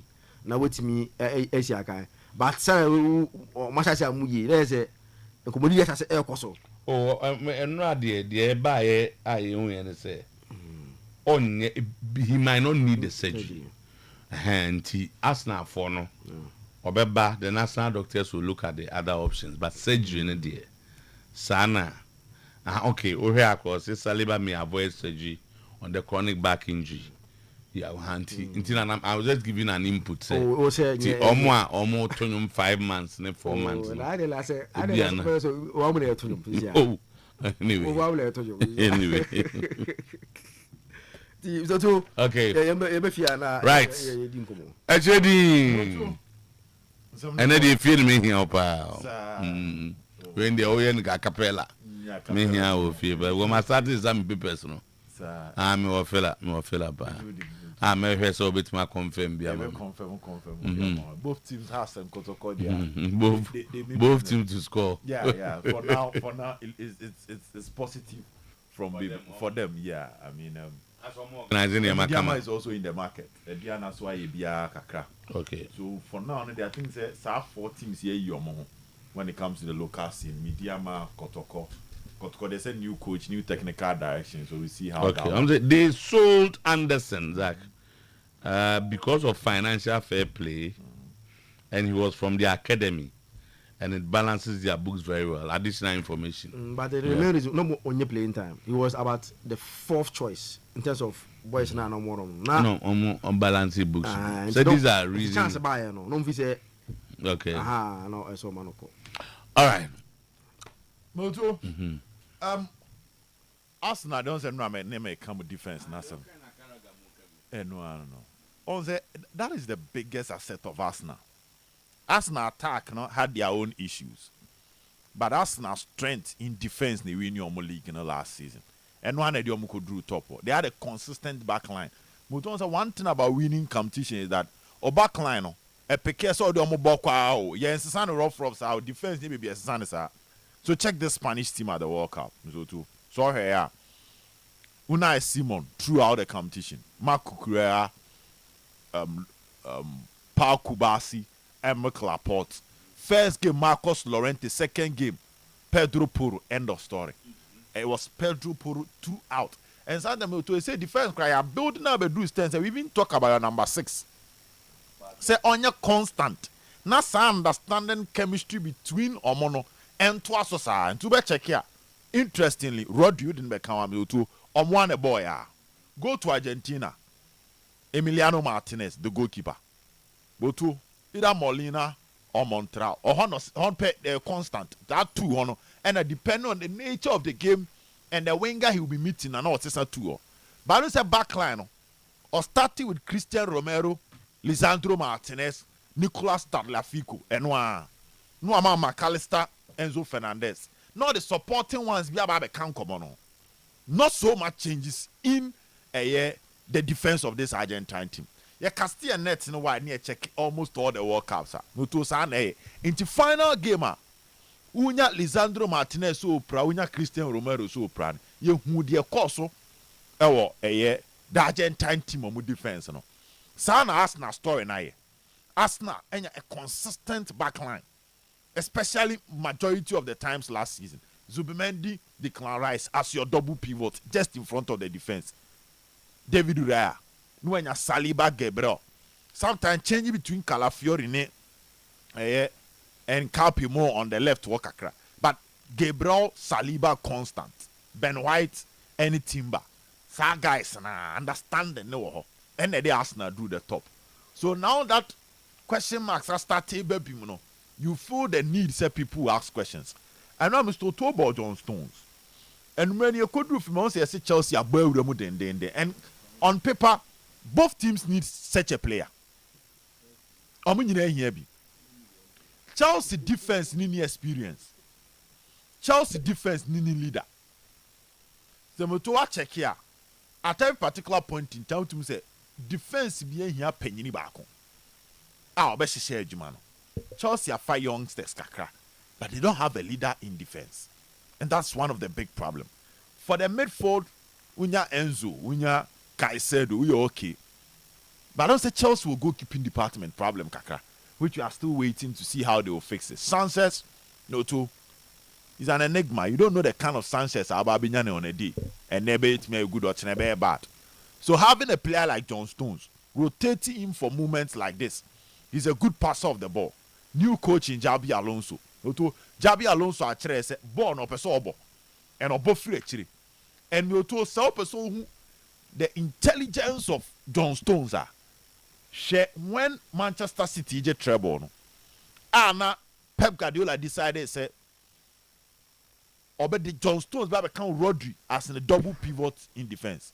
Now check the source of accurate passes and not John Stones subo. The recycling of the game. On the City a team of possess. But no the opponent you know cause one side, either the right side, not space they bring it back to the defensive midfielder for him to recycle the ball because on the bad defensive midfielder maybe him.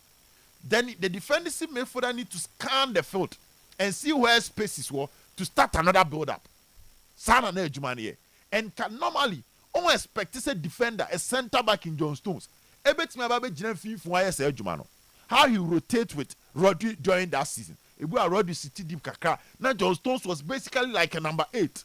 But in all this, the key characteristics of a number 8 so when it comes to the act of passing, the act of starting an attack from deep zone, John Stones is someone you can trust.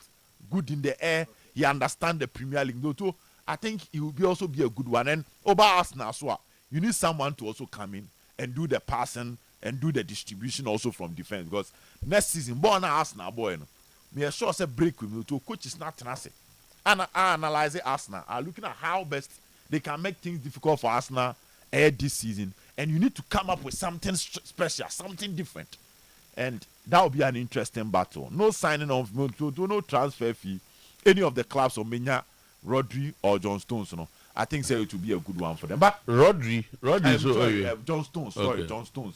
I think it will be a good one for them. So Rodri there, but na Barca na Madrid. And then na can want them say also baby obekobiano one. But this season Premier League will be a different one.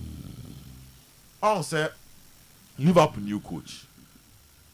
Chelsea new coach. Hospice to deserve you by before the season ended, but he's more like a new coach. I'm so to say, we said last season no, but yeah, can new coaches on try 1 year.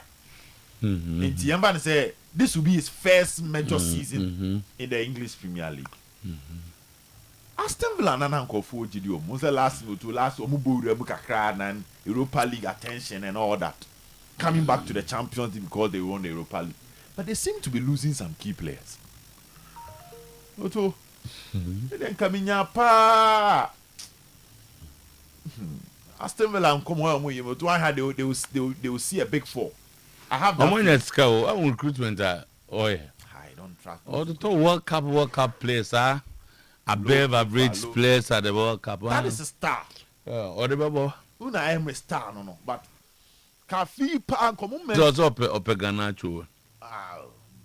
Baby. And I'm coming BB Soswa. Send a new coaches now on Manchester City Moto. Upo losing Pep Guardiola is a big blow. No matter where you are coming from. Though we need 2 competitions. One team winning mentality kaka, but they are not there. City team is still not there. Yes, they are still under transition, Mr. Otu. And any little changes or complicated changes in the baby, you destabilize the whole ship. That's Manchester City for you. Maybe one day, maybe time near a full story of Manchester City. But the team is not settled. Chelsea, similar thing. Jabi Alonso, I feel no aba. Team not so settled. Liverpool, not so settled. In Liverpool issues. Even after losing Konate, losing Mohamed Salah. Liverpool right or question marks or left Andy Robertson, Milos Kerkish. Moto was the last season. Until Liverpool defense, questions were. Then you come to their midfield. How is he going to use foreign weight after that expensive signing? That boy is yet to settle. World Cup here to Anfam Mano. Nwaka so akọ World Cup akunya confidence from the World Cup. And the Bible say club football mu. And also Anfa. So the midfield composition of Liverpool have question marks. And the attack. Isaac Shekaka World Cup by Kitike Pra. On a Jana Famano. Now who is going to replace Salah? Until Liverpool set up with a new coach. Our own coach was top level, like a club like Liverpool with history, Champions League, Premier League. All question marks for her. Until the entire farmer ne kakra. Hey Arsenal. And until I'm to say because you have a chance of building something special, taking over the Premier League and building a new dynasty. Once Arsenal lose any key player. Key player, can say, we're a key player, maybe injury, but to another opponent, Arsenal and lose. And we are even expecting more from some of the players. Once again, Arsenal will be the favorite, and you might have a chance of doing a back-to-back for the first time in so many years. Right. Oh. Akwaba, I'm going. Maybe I'm okay. Okay, all right. The signing be of our own. It me I say league be a Otuo-Acheampong and have onye even fan of the league and now envy league no. And now who's adding be that? The being there, Morgan Rogers. Oh, there be Omundu stage no. Yeah. Yes, I in America. The fancy a 2 year na. They are obeying Mintiana mostly numbers and use as a team of support as example.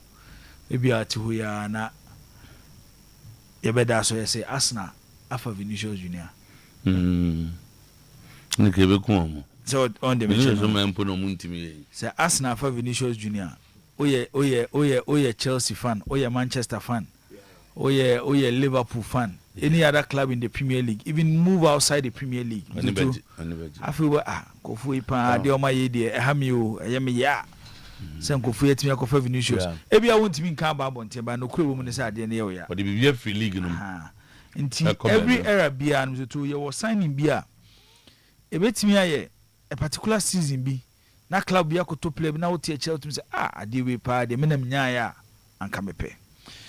And there are times you also need, there are some political signings abema board no so timisi football mo. And we sign for shaggy reasons. Okay. Spain J World Cup ni wie no. Na ye ko Spain team nim. Na bema board ye establish say Cucurella or World Cup as a Chelsea player. Inti ye counto Chelsea players some don't call World Cup. Cucurella a part of them. Benefit. I will Cucurella who this World Cup na Chelsea won never konya Real Madrid won never ko. Inti yes I can say Real Madrid echo Spain echo this World Cup without having a player in the Spanish squad. Yes, ABS but enye common. Madrid is the biggest football club in Spain. Outside Spain, they are still the biggest football club. See a Kobo World Cup. Na Omaya Real Madrid tisu Spain. Na ye nemu 26-man squad. Not a single player from Real Madrid. And on that chain, you will World Cup in the two. A Barcelona player and a Sashi go. Emma Spain for the World Cup. Into the Real Madrid supporter Biakushia Barcelona supporter. Or the big journey. Real Madrid supporters. Ehenyo ma Fiorentino Perez here. We should have a Spanish feel. Team name. And for only players I was sign. We should have somebody say Drew that Real Madrid demo born near the Spanish national team. He will be part of the Spanish national team representing the flag of Real Madrid. Inti Mizutu sa political sign in Ibiaba for club a friend is Real Madrid. Na Rodri asemno aya asem kese. They say Real Madrid supporters need pushy. So they need Rodri. Or a captain of the Spanish national team. Florentino Perez ni Jose Mourinho a different view. Say aside Barcelona recent dominance in Spain, there is one thing about Barcelona Real Madrid support them too. Aside Omo dominate na Omo envy kakra, how they play. It's no kwe woman say when Real Madrid appointed Xabi Alonso no, they knew say finally they have a manager so he will win with star and attacking football. Say yes yet ye na ye Alonso team na ye ni beje aside see a winning game no. It's the appointment of Xabi Alonso as coach of Real Madrid. It was like, after the Real Madrid for Akonya Obia, yes, we find a success as a footballer. Do one Real Madrid. but the idea as a coach Noto or a student of Pep Guardiola. It's not by system, by style of play. Alonso, yes. Okay. And yet by system, by style of play. Or your mom will believe in possessive football. To remember the Deco Fanabano, or Mumu Alonso say, almost Pep Guardiola ni. Let's give a young coach opportunity to coach Real Madrid. Yemano, yemfa yejidi entane chini ya sobeti yansa sanyo madi amaya. And oba eventually when Timia controlled Real Madrid dressing room ni jano kwa mane koye. Alonso koya, and yes or koko. The type of players he needed to play his style of football, no money available at Real Madrid. Real Madrid is one clubber. You don't go there as a coach and dictate for Florentino Perez. Now when I coach Florentino Perez, the one especially when he's the president of the club. The first thing Real Madrid look at is how to sell the image of the club. It's in their history, especially a do period that Florentino Perez was. I did back Real Madrid for person mo yene say. Omo person mo nya players a ye ka se wiase mo ni mbo ba the top 3 as a Real Madrid player wom. Dini edim bikani akofa Kylian Mbappe. Obe coach obe ba ho so untimi nka se oni Mbappe benya problem ko be ko. Defining a star, the Real Madrid for no more person Alonso be no. So once a signings be over, time e be signings no. The player might be good, but the type of coach obe be shana no. So to signings nemfa, and a signing nemfa. Rodri under you say Mourinho. Rodri no your whole system. And watch our club side. So to when Guardiola Edin the game no Edru ni peak at Manchester City. The system was built around Rodri. In games our boy ya wenya Rodri no. Manchester City struggle here. Over the Spanish national team. So to unse Fakesiana de la Fuente building the team around Rodri. Coaches me no amabo mudi. Eh your coaches are. Omo person mo players express omo person mo control of the game. Mourinho nyesa coaches ni bi. Into no kwe woman say no to so ko ka che Mourinho pass we here Rodri. One have ka just them emperor Rodri. Not to say so wanya deal. But how Mourinho wants to win his games. The amount why successful as a coach, you know. The type of midfielders I will choose whoever that role, no.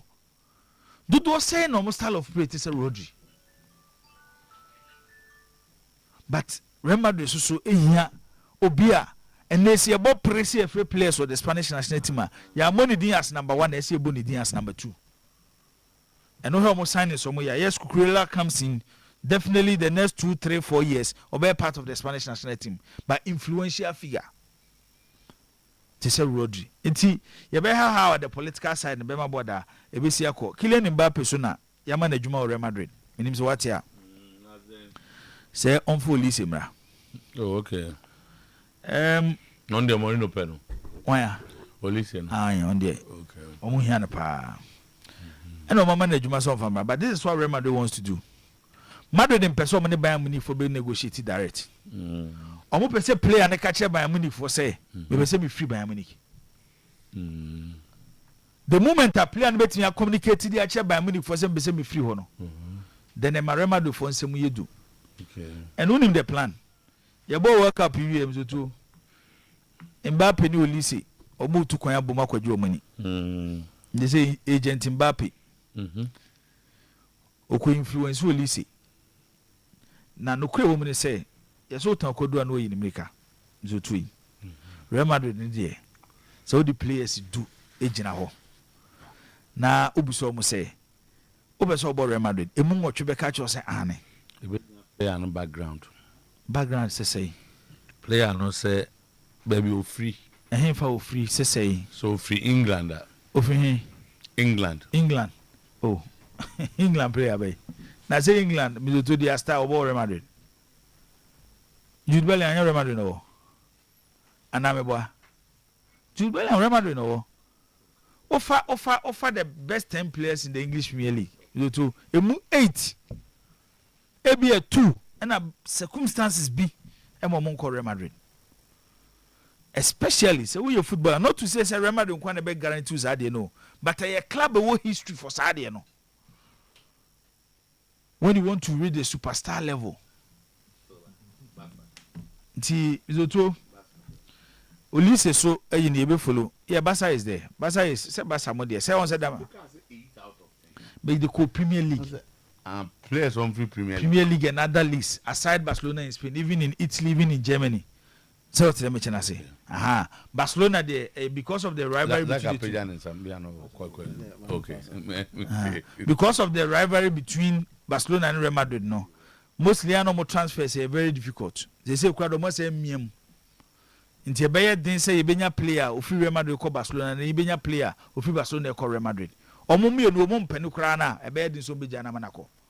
But what I'm saying is say Olise transfer Mzutu eba back to baby am share me come na free say there are certain signings a call league bia. Oti echi na onye fan of the league a Mzutu asa ho ya ba wa fa kakra. Ebi na Real Madrid for the person omo ye no. Na wo Mbappe yen kan hwe o. Obi an complain here. Not to say guarantee you success. Ye ho na do Lisa aka ho. So to do the fan say Saturday evening and Sunday evening European League week. Na se Real Madrid by Asambu players here. O de nyame anim no kwani se wo TV etimi chi leagues yi nyina. He papa na do odo channel. Every team. He papa na do TV beto. Every team. O de be kwa to Real Madrid for no. Exactly every team. Every team. The La Liga there is even before before Olise no. You show Madrid any Barca matches that. But Olise in the Real Madrid thick of things. Number 10 and our winger. No, Olise pretty from the right. In France last 2 games. I at a point I got convinced I think he's better as a right winger than number 10. Yeah. Even though in the Euro World Cup, especially almost 2 last games. Only France and England. Because on say as an on a movie say England for the war. England for the war Declan Rice. Who can easily cover grounds. They stay Olise. And Spain for the war ready in Fabian but Fabian. It's not about defending the actions, but controlling the game to take him out of the game. To share 2 different type of methods actually say so pretty well made they can easily find a way to take him out. But move to the wins especially Oyerepa on 1v1 situation. I think you put Lamine Yamal ahead of him. As a right winger. Yes, because last season was Olise's best season at top level. Lamine Yamal them to let's look at their talents. Generally as footballers, I think Lamine Yamal should be ahead of him. And I cheating. Lamine Yamal Olise. Maybe I like Lamine Yamal. Who is going to play? You buy Lamine Yamal. I like Lamine Yamal. It was a sign in Ibu to a good league. Like it's a Kotoko United one number. A good sign in Ibu a good league. It's a Spanish La Liga. We are more productive. We more Olise no. Productive change Lamine Yamal. Really? Okay. The difference between one and when Olise had the chance to play for a top team, we saw the numbers. But not at no Oye, you know. He was doing it at Crystal Palace. We'll be a review. Okay. Just that it was a Crystal Palace team that didn't have quality around him. But on as a player there, he was showing the Premier League say he's special talent. But so you know at the World Cup, Lamine Yamal was better. No, he was better than Lamine Yamal. Individual performance, he was better than Lamine Yamal. Individual performance. Yeah, this World Cup, he played better than Lamine Yamal. That's a question. There are also several factors to a favor Lama, the age. Olise at that age, too. Olise is 26 or 7. No, Olise should be around 24, 25. You won't get that age. And Lamine Yamal 18. This is 19. So the mention say. Until that age, no born now or born there. Okay. So let's know who do you go for, Lamine Yamal or Olise? Huh? Me, I'll go for Lamine Yamal. All right, our swag. Our swag. It is signing a good league. Who is Olise free German Bundesliga now? Yes, Hurricane is there, but last season he was virtually like the face of the German Bundesliga. So sir. The day Real Madrid befa Zinedine Zidane after 4-5 years on befa Kaka. Zutu had the image of the Italian Serie A. when Gary Bale was the best player in the Premier League, bema boy no mabe fa no. It is certain signings no. One year you might think say club na be fa na free hold in there so far. But it comes back to affect the whole league. 200 million will be good money, but yes, yen keep yenfa yeni enko about a month or two asema me be catch o. The Vinicius Junior transfer to Arsenal no. Yenfa yeni enko. Bit my adwuma. Yeah, yenfa yeni enko kakra. Asom. Eni mienu nyina. Zach this kamu jabo. All right. So far there, Arsenal for make there's no name move for. I said no say yenwe no. Yenwe. I don't be shy and how. But I said the Mourinho that I know no. He want to try them. Say the first season, you know, he was brought to win. Say omo didn't ba say any project sisi are any Ramadan no dream project. Be winning. And the Mourinho that I know no, he want this kind of players. Okay. At least for that first season now, yes, he only win. Yeah, had a how near Mourinho that you know. On there be in the Mourinho. They are can one can he win quantity do so Mourinho that I know. I know pay am share when Vavadi report here, o share Mourinho nima. Or the work Vavadi na say so Vavadi any player, any type of player. Any type of player. Actually ya be fie no no ya wa so munya ya ko straight. Say so far. What you entry them? I don't know my. I honestly don't know why. And it's a bit frustrating, Kaka. But though, man, last season, Minimobia only entry kasa. These are sort of Bokotokono. A new horse. We want to move to a different place. What is the problem? But I think Omuntuno now. Because in command was very simple. New coach aba. And idea near movie crack can say near person coach in the bantam. Now come to back cancer Satani discuss on Brandon Cobe hair matches nibi. Because if you be reported near the Apamobi, maybe a nipan later Crobiniano. Now a new coach come and technical director comes in. Yamomo report or my job steady. I'm saying no, the report will be there. But they want some of these guys to give them a different opinion, which might be contrary or a bit back a report in it down. So they invite all players, get every player to give them their profile. I'm a match rato. On my medicals, they are my player. Be a today now. Me take a quote medicals. I'm moving and my moon say. And your mom pamon is as simple. Because normally player be pamon. Oh mboka. Enkoye medicals in my player no. Because the moment I be medicals, I'm a player. And why are you sacking the player? To some decides on be medicals, I'm moving and crash. Say. There's a chance for you as a player. Now, you started pre-season, new coach with Jinasro, while be following instructions, while be here, man, he will take a decision. And ground zero. Exactly. So, for a player of your caliber, Jesse number 10, I mean, look at the hype around you. He's a player at a point when your national team call up. Black Stars. Now, say, BBC Abba, near Frewa Kanchewa. But last season, players no mombe pamo man sa no mako. But this is because if this opportunity comes and one back in the I say without any proper excuses. So I say, oh yeah. Now what's in the side of the story? Most of his issues have to do with event course last season. Now last season the coaching department is no longer there. Last season the management in Nivo. So this is a new board and a new coach. So no matter your problem, problem I think that's if it has something to do with maybe an issue of fairness, issue of maybe a promise, be a new sheet. Come and prove. Even Isaac Minta, and I'm still talking. Makot supporters bear 10. Pen and paper, some come on, Oba mo 20 min bobo because of injuries. That's what Oba started. Now nipa never, I know the okokra. German Donzu. Makasa. I said be a baby. So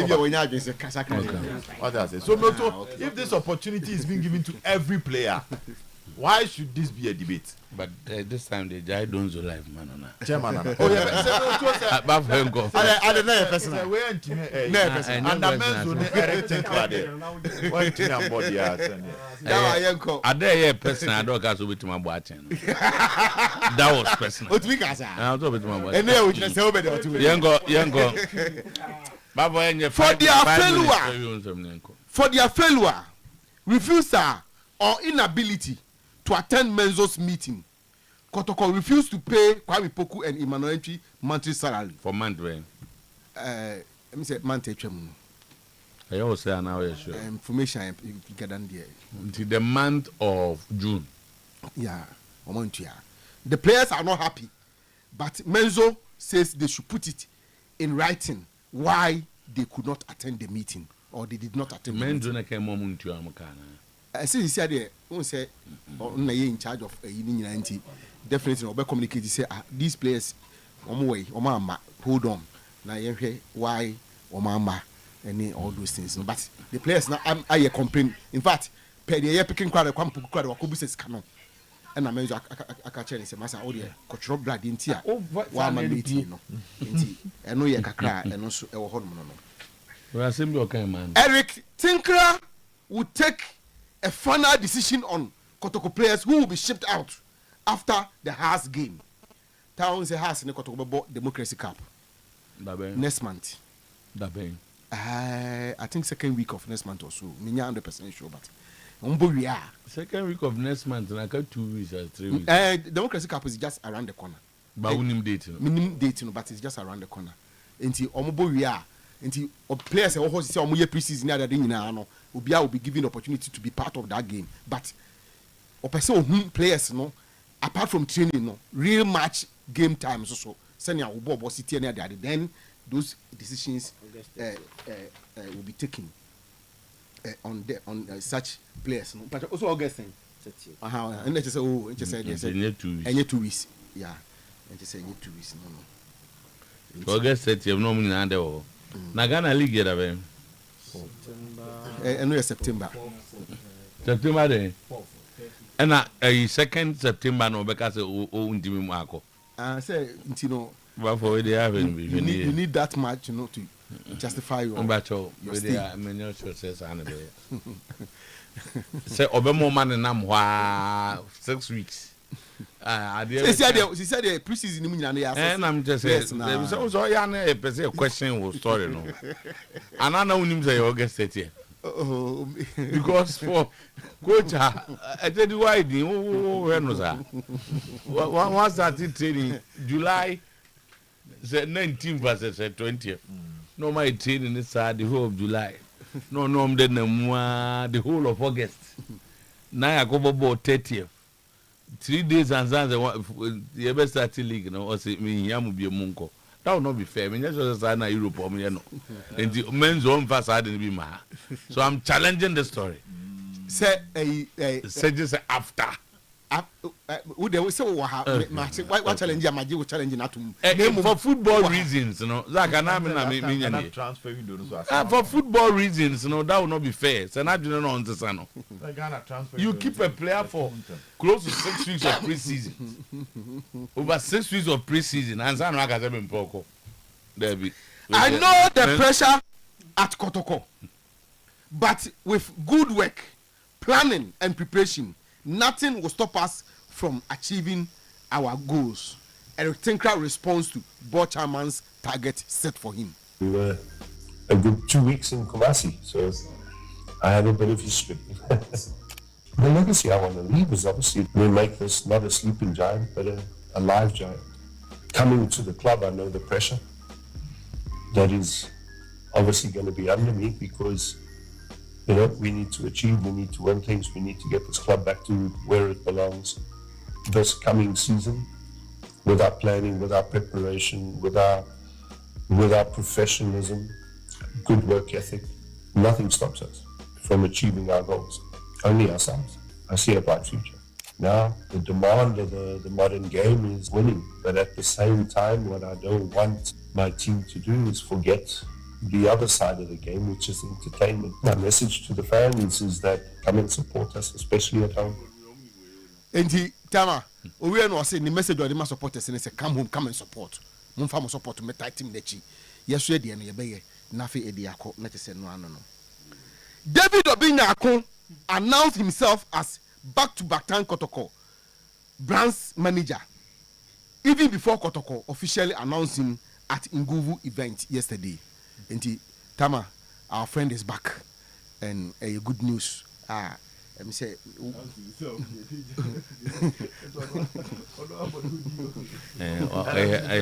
no, it was an event that he introduced himself. Yeah. Event. He attended the event to the board chairman. Yeah. On the board chairman, because in Google. Okay, announce himself that way. So the headline and an but when it fits in, the headline or Bayan and Pandos officially. But when you officially, the minimum who advise him. David announcement leaks. Sounds an event like that. My son go home to a Western and Ashanti region. And announce himself. To announce himself. Who you are and why you are there. And to the executive chairman Asante Kotoko. On the chairman, executive chairman Asante Kotoko. You don't say David Obinyako brands manager Asante Kotoko.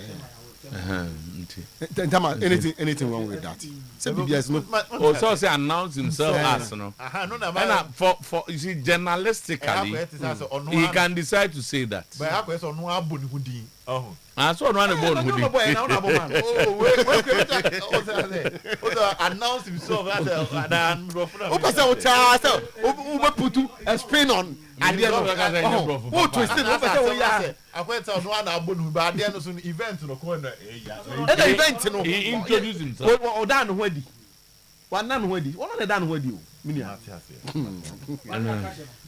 If you dare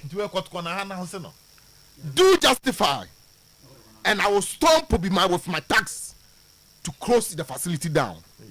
Deputy MCC organizer Abbas threatening House of Football and management. Tama, your own Abbas. Also better. Or say what he said has was some justify. No, don't power me justify. This time the honor was wrong for Fikumasa Concline. No, you see, but there's one thing about bad for me. Besame be Bonabaso. So his usage of the English language. No fire. Minim whether bad for Obi ono no ekon tribum ekon bro for no bom nanse. But solo okay. Because me go busa kwan say announce himself. Say akwa ba busa nsem.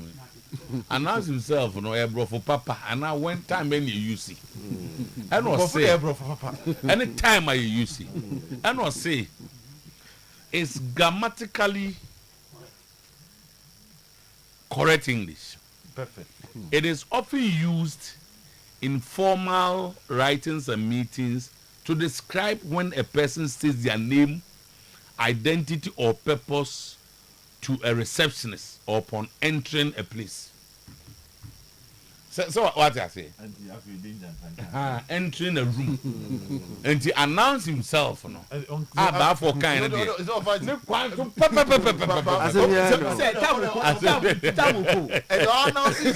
an event. Not so do. Why no? I don't see announcing himself to the public. And to the public.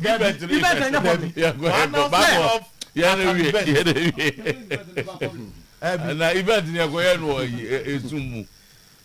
Google meaning announce himself to say to make known who he is or that he is that he has arrived without waiting for someone else. At an event. But to the public. Abbas say what he said. Board for me any don't person justify. What's the moment try? What's he has a bro justify so. Last season me justify go see way. You this time on pay money justify. Your own Abbas. Me sure I'm coming over. Nto omo that's for bed. Also or credo ni say Ope baby ada. Abas. Bas nse. Mamden if you are from. Also me go kai kra no. Abutu oja. Me go kai no ma ka tell me. Also a shareholder me ntimi kasa me kra me. Na the shareholders in ya go to the plug go to mazeka obebu. Right, that's it. Back for we are. Has not contacted me or Rini over how to pay the debt.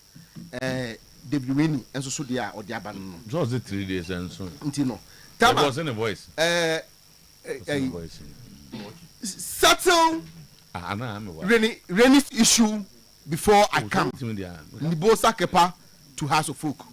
Tama. Obeka say and I know me catch was say Kepa mai. Information you picking say the reason I want my no or see on pay say Kepa Nibosa Kepa. I don't know about just now. Oh my. You say one year in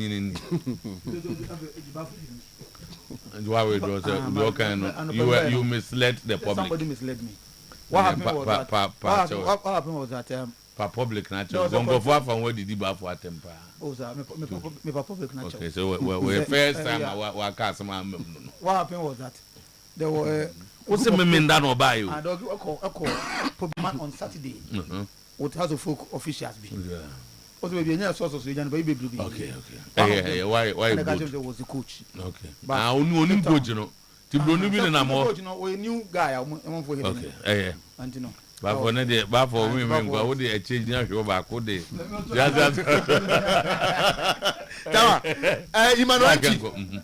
And House of Folk are about 70% done. Dreams, John Entry. Sorry, John Entry.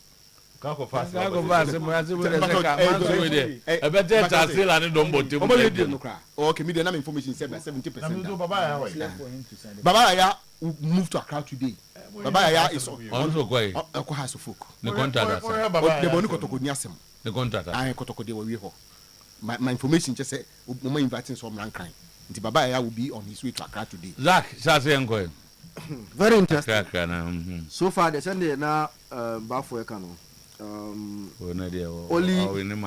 Only 2 players and young players with contracts. We got a young woman in Ghana. Entry and HD's friend Chairman Donzo. The chairman can on the Chabala. Surplus me Kuana. Or me players are. Or more contractor, you more for the preseason. But so far, Kamara, Samba, Ansu, Babaya, Peter Amidu, contractor, and Abetamoa. Yes, until Osha. Abetamoa, then, do we leave your balloon? John Soko. 6 players, no more contractor, and they are Kotoko. Almost every team more. So these players, no more contractor, and they are not part of the team. It's now Ubusano. Obiao. Say, I saw him. I heard a story. Move come and say, and two because we are meeting. I think say, okay, and me. Hey, I'm on your careful. Me find out to share how I'm on your careful. Salary. Okay, this is the first time I'm meeting. Okay. It's over cross checking. Rosie in the or no more cross checking and the among but there's a punishment for some of them. But no, my salary usually. Some by I see a hoodie on. You see, the labor laws of maybe including Ghana are very particular with salaries, wages. So no, you call me a meeting. I'm advising whoever is taking that. This is an area I've really read about. If you invite me to a meeting, I'm a bar. You can sanction me, but you cannot say you won't pay me. But some of the sanction could be a fine. Maybe it's a question. Salary a day. A negotiated sum. Wa agree so de be mami based on adwuma me ya ma. Based on adwuma o ye. Player no free kruma. Na kotoko kra mo league wie. Oh, I'm Oja- not. Oja- wait a minute, me but call system. case. I don't want it to sound like I'm defending them. me extend the baby a decision do sir. Oja team no hokɔ ye no. Ana adwuma ye so ye na wonye no. Zotu. Na league kura team no momo wie. Yes. Oh, it's when me full up from Harry's story or say obi am meeting. What me expand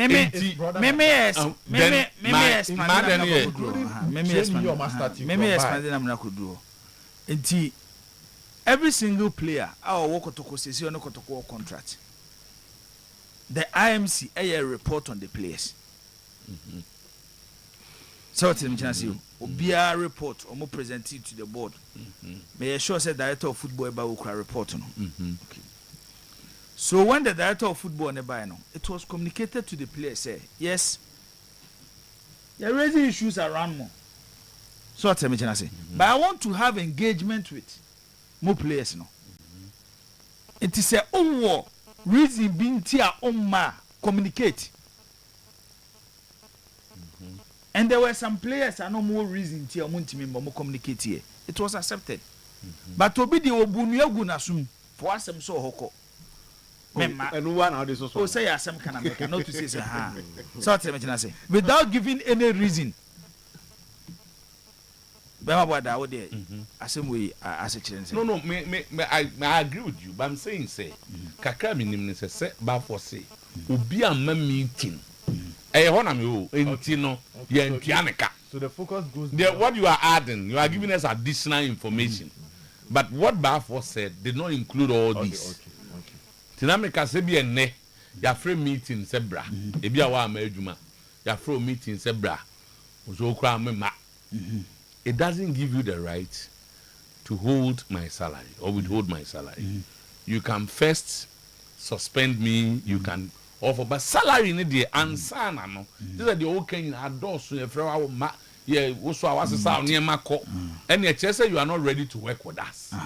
Why you are not on location where you we cannot reach you. You can access all those are a lot of things. That's a meeting. So I'm saying, and almost 30 preseason, almost 30 preseasons we knew. Almost one can in Chiro. Anyway, so won't go shebe be mobile and now be do aketua. There are a lot of issues about that. About that young boy. So one thing is very clear is that the player had issues. Ufshani near na is in onyana is over back but I think that we never form was normally nika and obviously we na kakotwa pamu bia. Some of the players anticipated they expected said that was because in fact now based on the report in the crowd and report ni bi wom denka boss what anke kokoni bi but it looks like Menzo he had a different opinion in regards to that. Meaning how? As or person show. It be another report you will be subainti because I think that some of the players and so no it didn't come be ma on also say and so in the background checks kaka say some of the behavior of some of the players had to do with nipa bi so ne your mo ye be the country guy the action and the reaction. Two players. So now he want to watch you. I want to ask some. The Ghana Labor Act 2000 an employer generally cannot withhold or deduct from your salary as a form of punishment. Okay. Hold on, I'm free, but until these things. Labor law na mugo kan ya. Your number of days I want you my salary. And the that's it. Is there that's why Oka say generally. So the conditions at 651. Yes. Untimi punish me say. My bibi wo twuma so ntino. Umpa msika mama. And the condition. But there you go on and there are a lot of reasons why you are even allowed to do that, and that will come with first letter and salary there almost pay but your labor in labor loan yen kan ye because tete me labor loan me be the BF di me lawyer na ken ka che me wana man me yedi to wana me yedi Say Utia.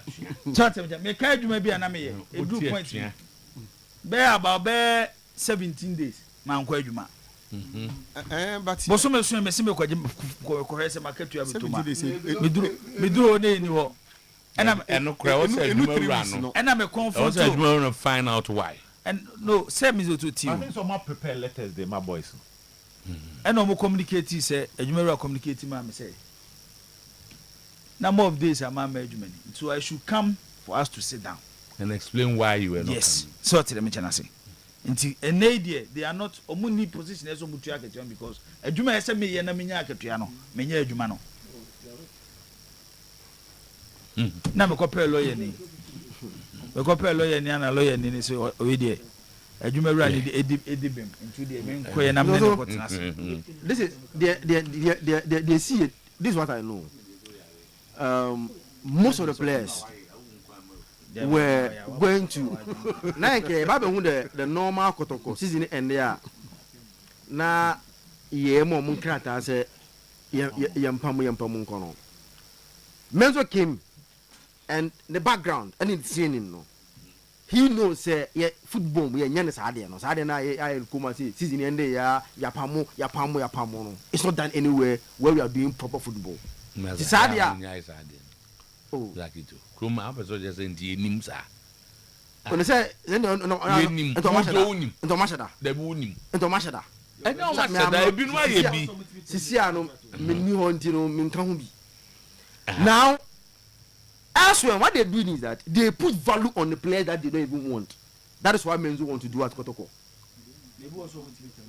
Oh say terminate the agent before they do one of no say she say be a player na no e two extreme aha you can't terminate. You can't terminate. One opportunity.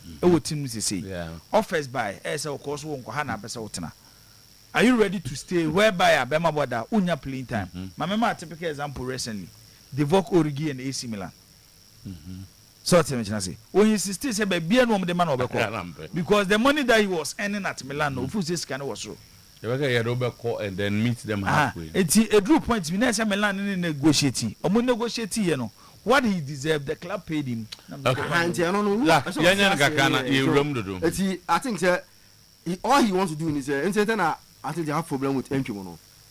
Because MP you cannot force a way out of Kotoko. The basic BS. Na MP obi atena no asem.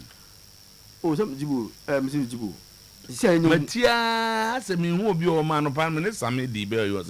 Has anybody heard from him? Heard from him, said he didn't tell my. Oh, so recently, at least he was in training. He was in training on Crown. If who be bimpa, I think men are reporting on Nania, but some Kaitino, injured players, what prempa when the team resumes, you resume. You don't have. I'm just a DNT on my obi. There's no reason BNT on my because one football team when the team resumes, what prempa you come? I'm not going to feel confess or you couldn't go already. Someone else why.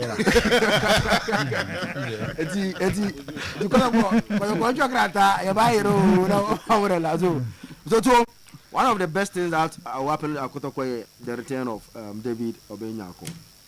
Now someone announced. Oh, Abba, he has come, and it's one of the best things that will happen to the club. He has changed the face of the club's brand in terms of how attractive it is to the audience. Hey, yeah, there be no cry about Yaka. Oh, so show more. Now they are giving news. Now they are not allowing the media to go ahead of them. That was what David brought to club. One of the most of the time now is Adia. A time baby is Adia. Today no man one a time will be on time. The first will be criticized will be no. Time. Some of the what tell me unim no bu an in share baby. A being at time a being at criticism at time when it moves to a level where the pay cramp. I'm what I'm wearing. That's what criticize That it. be And it is that's all criticism. But when you move from normal criticism to say a deep point number wanting to carry permanent back. Obiankasa. And yet what we are Una unti and I say Obiankasa. But some may understand and answer my move on. Namintia, how would I zoom Zobiaka? And the Omaka. Okay. That was good news, and it creates yet a more media engagement. You know, assassin. He's coming, and he's a good guy. That things obey man come up. Announcing himself. Okay. Actually, so officially club made the announcement. And we know that. We know that because that's what we need to be on saying. Oh yeah. Say be the Anna. The things that Prince, no one vibing home, message and say. Clearly, there's been an improvement. That one there, you have to acknowledge that. And I think normally no. Ayana resources so matter. The understanding of top management, yes, relative to these things. Anytime we had the issue of Kotoko communications, the brands, the banner. Me can be crama mene ni pebinya so I may come as a man come from the operations for no. But na me moon is a club ni pay so much attention to the operational activities no, especially ahead of matches than that of communication, because they've had competent personnel. If it was the direction of the club, I've been in an instance I may be somebody or a Kotoko Kasama for say announcement we come fast so yeah any many and just say unia omoko yi omu meeting kura wie yo tinese e fast sia player no training grounds no ma ye bibia wi ama player na sign na e training grounds na ezo mu ne ku sia no ho no mu pe ba bi gina no bitutu omu ye magic bi but it looks like this board a different mentality regards to communication and the brands of the club. And they are ready to invest. You probably rest studio and answer what tries a talk gadgets paya. And you may see 1, 2, 3, 4, 5, 6, 7. Your bonnet watch we measure. But non emergement so any. Communication is expensive. Yeah. And it comes with time.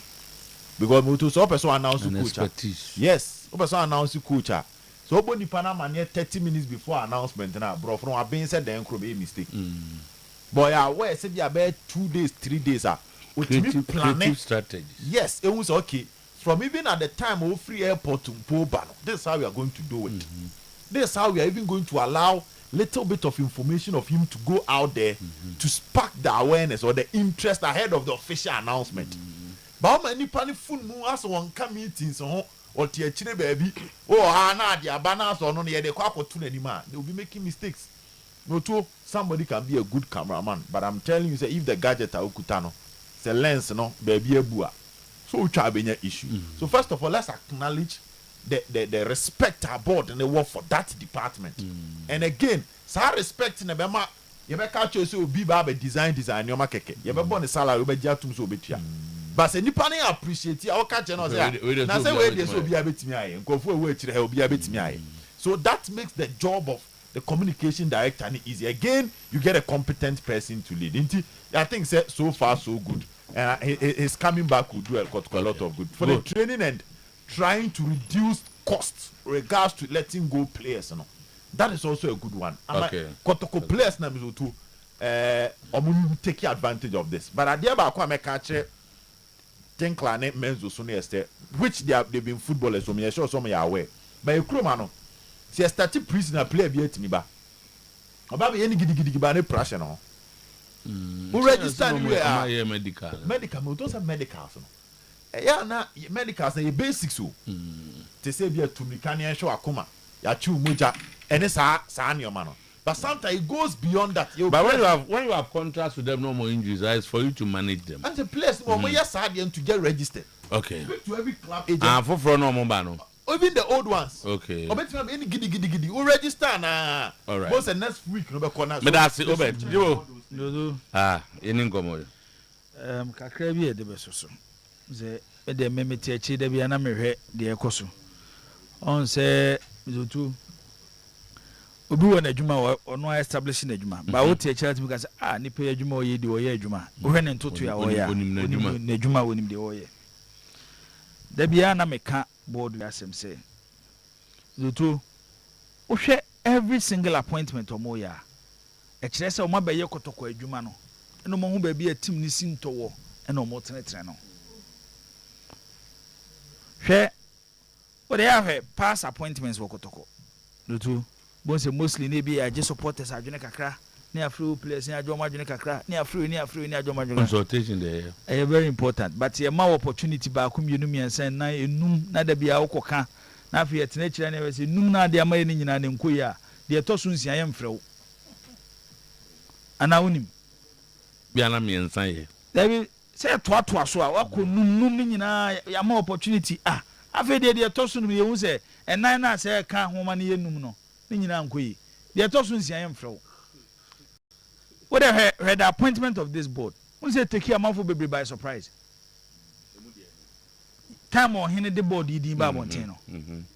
Whereby with no supporters consultation or players consultation. And I went and consultation we may not know. Be ana.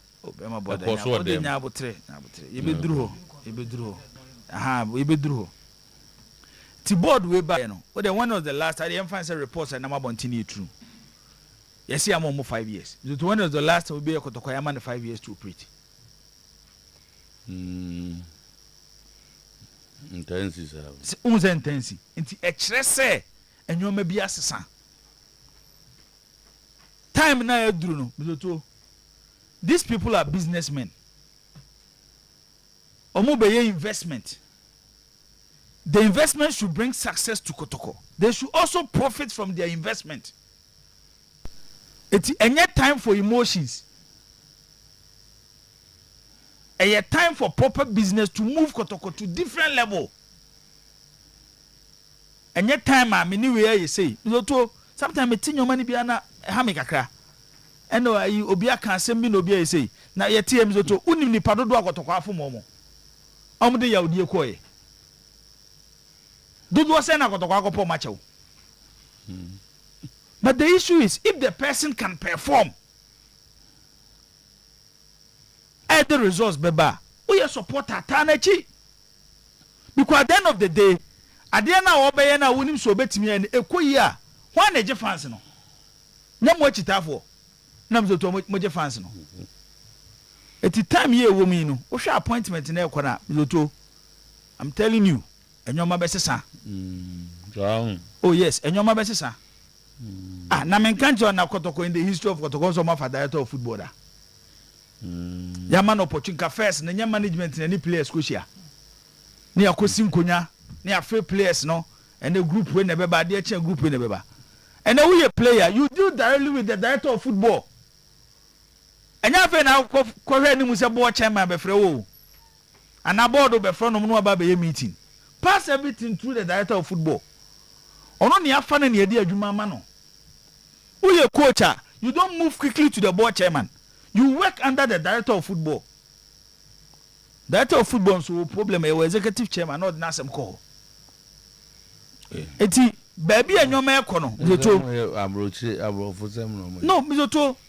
Edi na yenye, edi e wo ye dia ye any day chairman play ano na ya different Antonio Perez oto ya no afrem Mbappe one no fa adwene no but chairman so free players ni bi eti mizoto say onye ready because a lot of things should change to put Kotoko at its level nenye say how I practice in the 70s in the 80s early 90s na ma Kotoko J Cup no chinchan repeat the same thing asa enaba na nsen a kakalika ba yi zoto se wo US ne bo kakalika won't mean the end sound there ese wo say the same so tell me chena se eti obi ye ne ba bi no won't mean tena ba bi ka se me ye no foforo yate ase dibo eda se enhia anto asom komo we ye to ase 430 on highway sports boss ye nkwasi aka so mo mpe solar no translate solar number no mo pe 0242 438746 Mobile na man for number near say number 0242 438746 and 0256040838. To no yanko news no. Nti yade soro na me tu bia fo se efiem prempande de munim dada de ma fiase tena ye de na force ne papa para ka ho de a edin ba kopɛ Franco ne bo no fom ne bo no so kama braja baju adum old melcon Kofa clinic new kajetia 0245 316969 ohinre koso do ya munim ne dada nyina munim se fatty liver yen fam kono fichire ne ensan koma ne fanse beko hepatitis fibro kidney ye liver care scan no diaba ne nkrabata mi ensan nyina no bomodin na bowura ho na be chiam sampa ma me no overdro 0244 544422 asokore mampon community bank plc manager no masa branch te say nia de biara wada wo so daye no de adwemfo froba the bank na ebumie na ebumie eneko na ko tie partial loan sisi ana tese yawie na akire din ye ko asokore mampon hona head office na wo e bia branch no bia no bowura ho na abedamase sema ma bank papa eye bayport de miminim ene se hye ne kama makoda payroll land no eso eno nti wodi ho bo wo mu a wodada bibia so ye bia na mu da opefe ma ho 3 months 6 months 1 year adi bia paso oye no bomode na ko invest ho enuru sa no na wo putupru na zo kwaje kura no a so bia eni atire eye 0242 288915 market number eno no ena 0558 119281 dockers there 0244 598400 Daniel there no and Eugenia 0559 980891 na chesenyema konkan midimienu imanu so abadi atenated no since 2003 your malakel vinakel stomach mixture hayan capsules before capsules abusuye ni nyinara bamaden kopebi na bo sampa enne ye ma menu yusu ya ye nsu yusu tradition still goes on 0241 386969 and any near free. I mean, cow said the sorry no, Jima Labs Diagnostic and Imaging. Abusia de Teresa and there won't him castle be a you are hana winning fidie. In Fidina Guanas are no ding now con your test no, with him say urine test, hepatitis, prostate, yeah, kidney function test, liver function test, cholesterol, yeah, you are near child X-ray service, ultra scan, so and a ECG no, a come say fertility testing, DNA, a biako for any Achwanga Begasat, Munano, Mumungra, a biako opposite polyclinic, and I say also Plaza Ho, and I be Huyan Bueno, your next hour in the pain. 0530 896 601 0530 896 601 news as 12 about it was 4:30 over share near the highway sports about it was good afternoon. Oyerepa FM 100.7